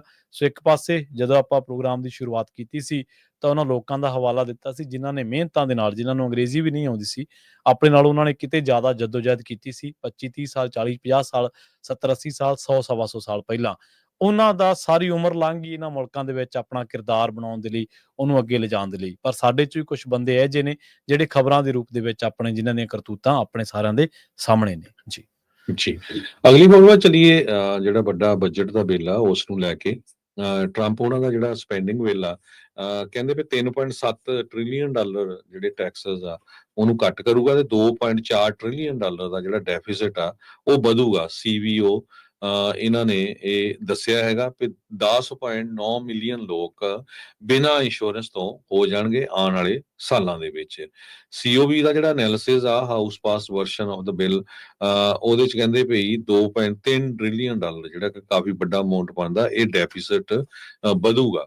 ਮੈਡੀਕੇਡ ਦੇ ਵਿੱਚ ਬਹੁਤ ਸਾਰੇ ਰਿਫਾਰਮ ਆ ਰਹੇ, ਹੈਲਥ ਕੇਅਰ ਪ੍ਰੋਗਰਾਮਸ ਦੇ ਵਿੱਚ $97 ਬਿਲੀਅਨ ਉਹਦੇ ਵਿੱਚ ਕੱਟ ਹੋਣ ਜਾ ਰਿਹਾ ਹੈ, ਜਿਹਦੇ ਨਾਲ ਬਹੁਤ ਸਾਰੇ ਲੋਕਾਂ ਦੀ ਜਿਹੜੀ ਮੈਡੀਕਲ ਫ੍ਰੀ ਵਾਲਾ ਜਿਹੜਾ ਜਾਂ ਮੈਡੀਕੇਅਰ ਦੇ ਕਈ ਪੋਰਸ਼ਨ ਆ ਉਹ ਕੱਟ ਕੀਤੇ ਜਾਣਗੇ। ਸੋ ਇਹ ਜਿਹੜਾ ਬਿੱਲ ਆ, ਕਿਉਂਕਿ ਰਿਪਬਲਿਕਨ ਬੜੀ ਨੈਰੋ ਮੈਜੋਰਟੀ ਹੈਂਡਲ ਕਰਦੇ ਆ ਸੈਨੇਟ ਦੇ ਵਿੱਚ, 53 ਦੇ ਮੁਕਾਬਲੇ 47। ਸੋ ਹੁਣ ਦੇਖਦੇ ਆ ਵੀ ਕਿਸ ਤਰ੍ਹਾਂ ਇਹ ਪਾਸ ਹੁੰਦਾ ਹੈਗਾ।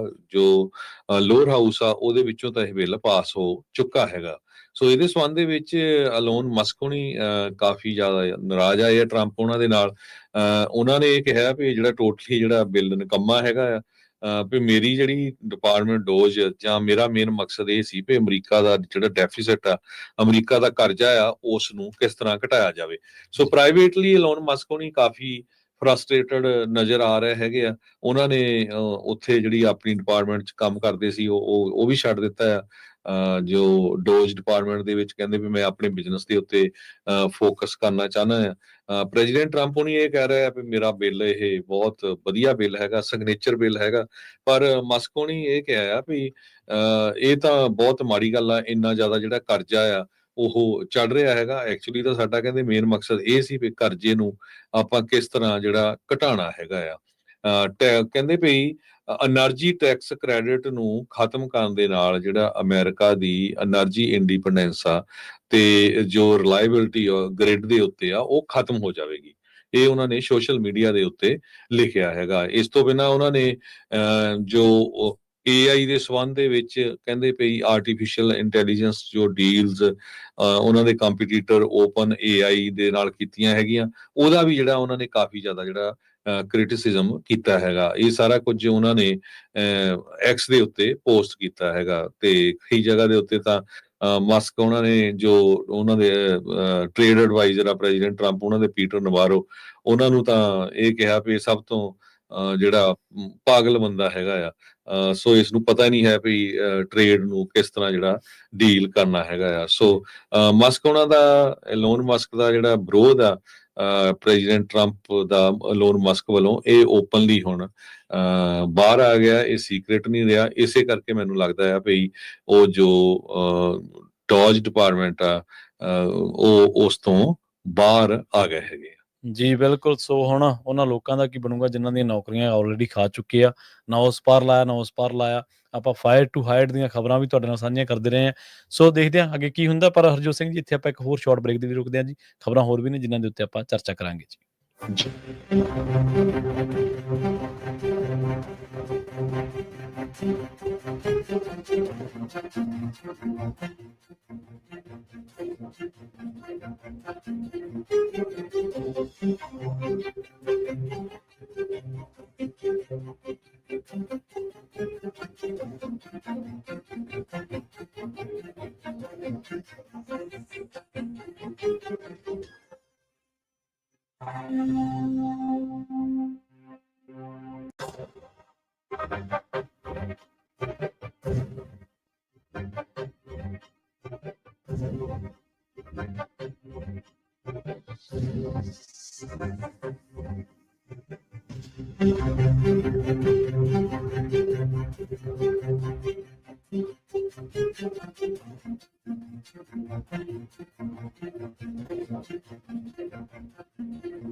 ਬ੍ਰੇਕ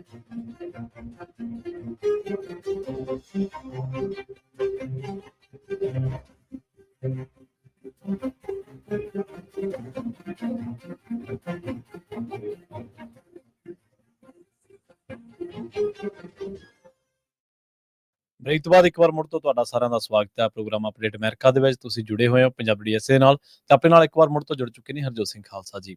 ਬ੍ਰੇਕ ਤੋਂ ਬਾਅਦ ਸਵਾਗਤ ਹੈ ਜੀ, ਸਤਿ ਸ੍ਰੀ ਅਕਾਲ। ਸਤਿ ਸ੍ਰੀ ਅਕਾਲ, ਧੰਨਵਾਦ ਜੀ ਆਇਆਂ ਨੂੰ।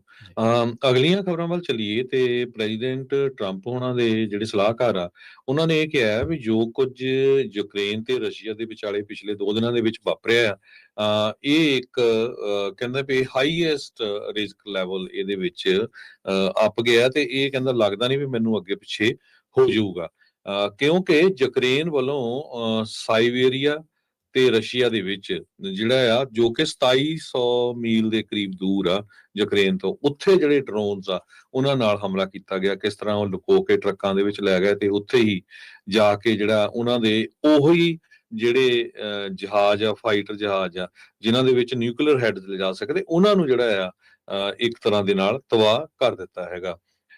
ਕਹਿੰਦੇ ਵੀ ਰਸ਼ੀਆ ਤੇ ਯੂਐਸਏ ਦੇ ਕੋਲ 88% ਦੇ ਕਰੀਬ ਨਿਊਕਲੀਅਰ ਵੈਪਨਸ ਆ, ਦੋਨਾਂ ਮੁਲਕਾਂ ਦੇ ਕੋਲ, ਤੇ ਦੋਨਾਂ ਪਾਵਰਸ ਦੇ ਕੋਲ ਜੇ ਇੱਕ ਦੂਜੇ ਨੂੰ ਅਟੈਕ ਕਰਨਾ ਆ ਤੇ ਉਹ ਉਸ ਨੂੰ ਨਿਊਕਲੀਅਰ ਟਰਾਇਡ ਕਰਕੇ ਜਾਣਿਆ ਜਾਂਦਾ। ਸਟ੍ਰੈਟੇਜਿਕ ਬੰਬਰਸ ਦੇ ਨਾਲ ਕੀਤਾ ਜਾ ਸਕਦਾ, ਲੈਂਡ ਲਾਂਚਡ ਇੰਟਰਕੰਟੀਨੈਂਟਲ ਬੈਲਿਸਟਿਕ ਮਿਸਾਈਲਸ ਦੇ ਨਾਲ ਤੇ ਸਬਮਰੀਨ ਲਾਂਚਡ ਬੈਲਿਸਟਿਕ ਮਿਸਾਈਲਸ ਦੇ ਨਾਲ।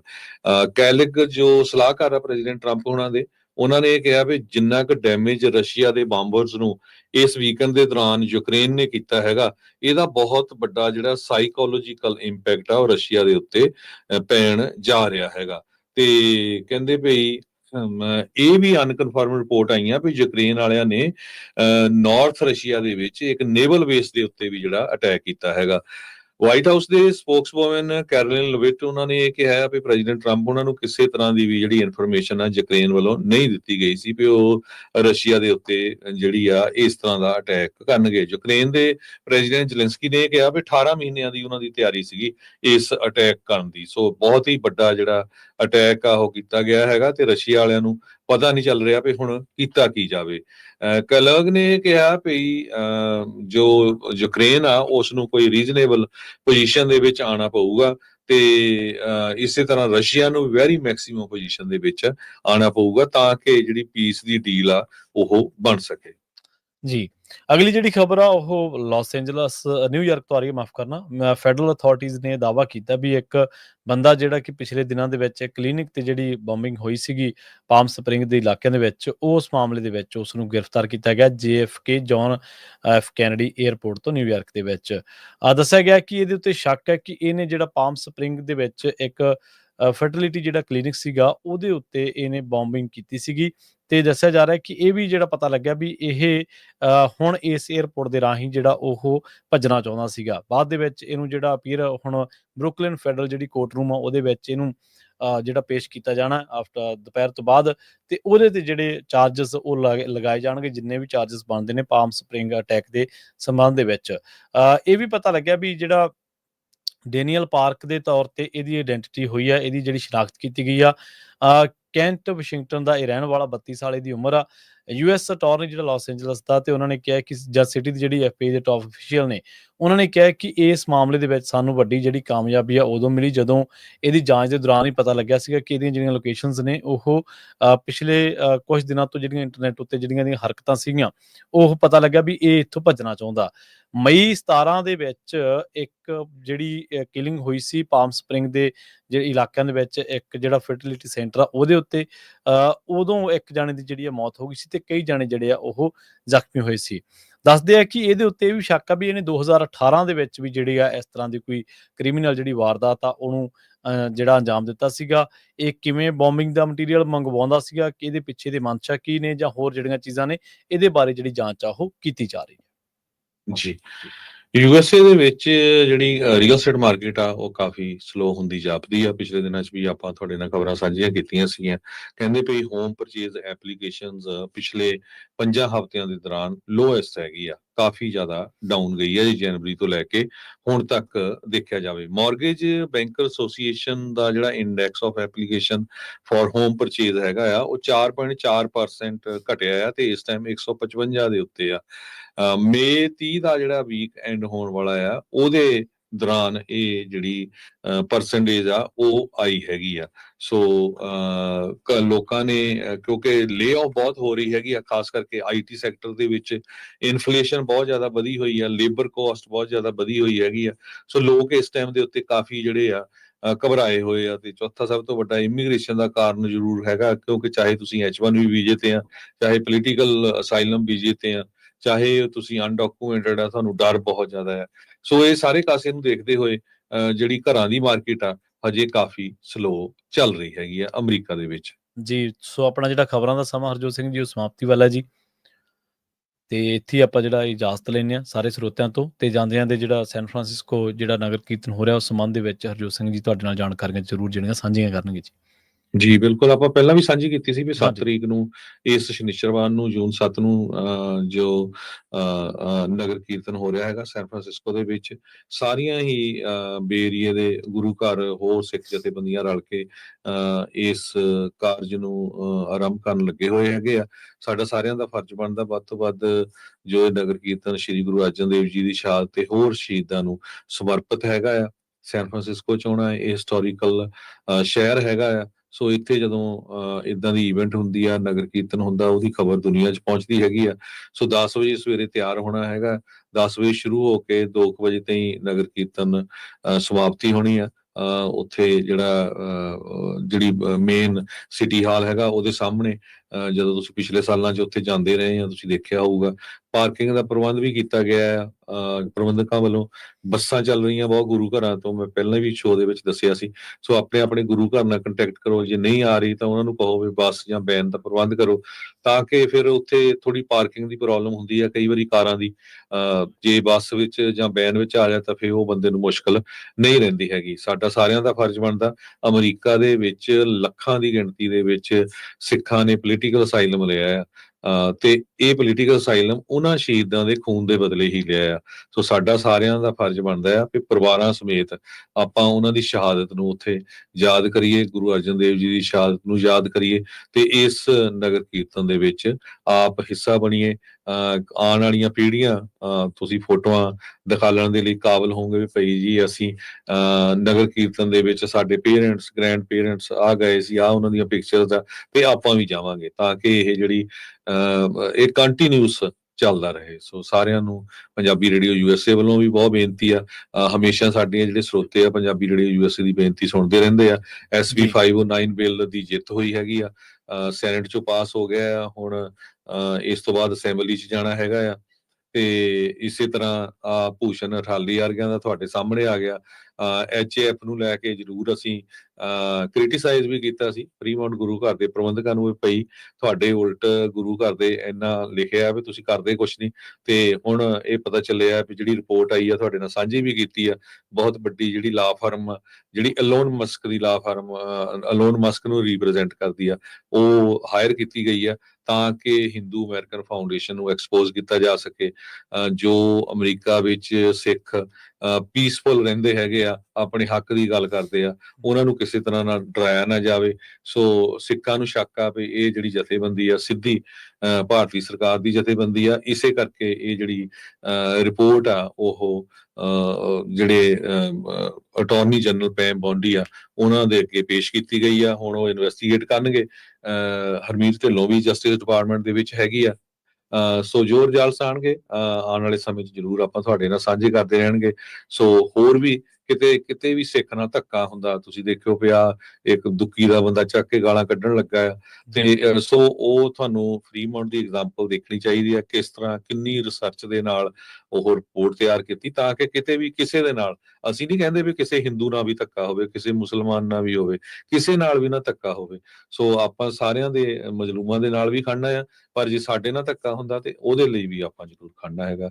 ਸੋ ਸਾਰੇ ਜਣੇ ਸਾਥ ਦਿਓ, ਵੱਧ ਤੋਂ ਵੱਧ ਜਿਹੜੀਆਂ ਇਦਾਂ ਦੀਆਂ ਇਵੈਂਟਸ ਹੁੰਦੀਆਂ ਆ ਉਹਨਾਂ ਦੇ ਵਿੱਚ ਹਿੱਸਾ ਲਓ, ਤਾਂ ਕਿ ਬੱਚਿਆਂ ਨੂੰ ਵੀ ਨਾਲ ਲੈ ਕੇ ਜਾਓ, ਉਹਨਾਂ ਨੂੰ ਪਤਾ ਲੱਗ ਸਕੇ ਸਾਡੀ ਹਿਸਟਰੀ ਕੀ ਹੈਗੀ ਆ, ਗੁਰੂਆਂ ਨੂੰ ਯਾਦ ਕੀਤਾ ਜਾ ਸਕੇ। ਸੋ ਤੁਹਾਡਾ ਸਾਰਿਆਂ ਦਾ ਬਹੁਤ ਬਹੁਤ ਧੰਨਵਾਦ। ਸੋ ਇੱਥੇ ਹੀ ਇਜਾਜ਼ਤ ਲੈਂਦੇ ਹਾਂ ਮੇਰੇ ਹਰਜੋਤ ਸਿੰਘ ਵੱਲੋਂ ਤੇ ਪ੍ਰਵੀਨ ਸ਼ਰਮਾ ਵੱਲੋਂ। ਤੁਹਾਨੂੰ ਸਾਰਿਆਂ ਨੂੰ ਬਹੁਤ ਹੀ ਪਿਆਰ ਤੇ ਸਤਿਕਾਰ ਭਰੀ ਸਤਿ ਸ਼੍ਰੀ ਅਕਾਲ।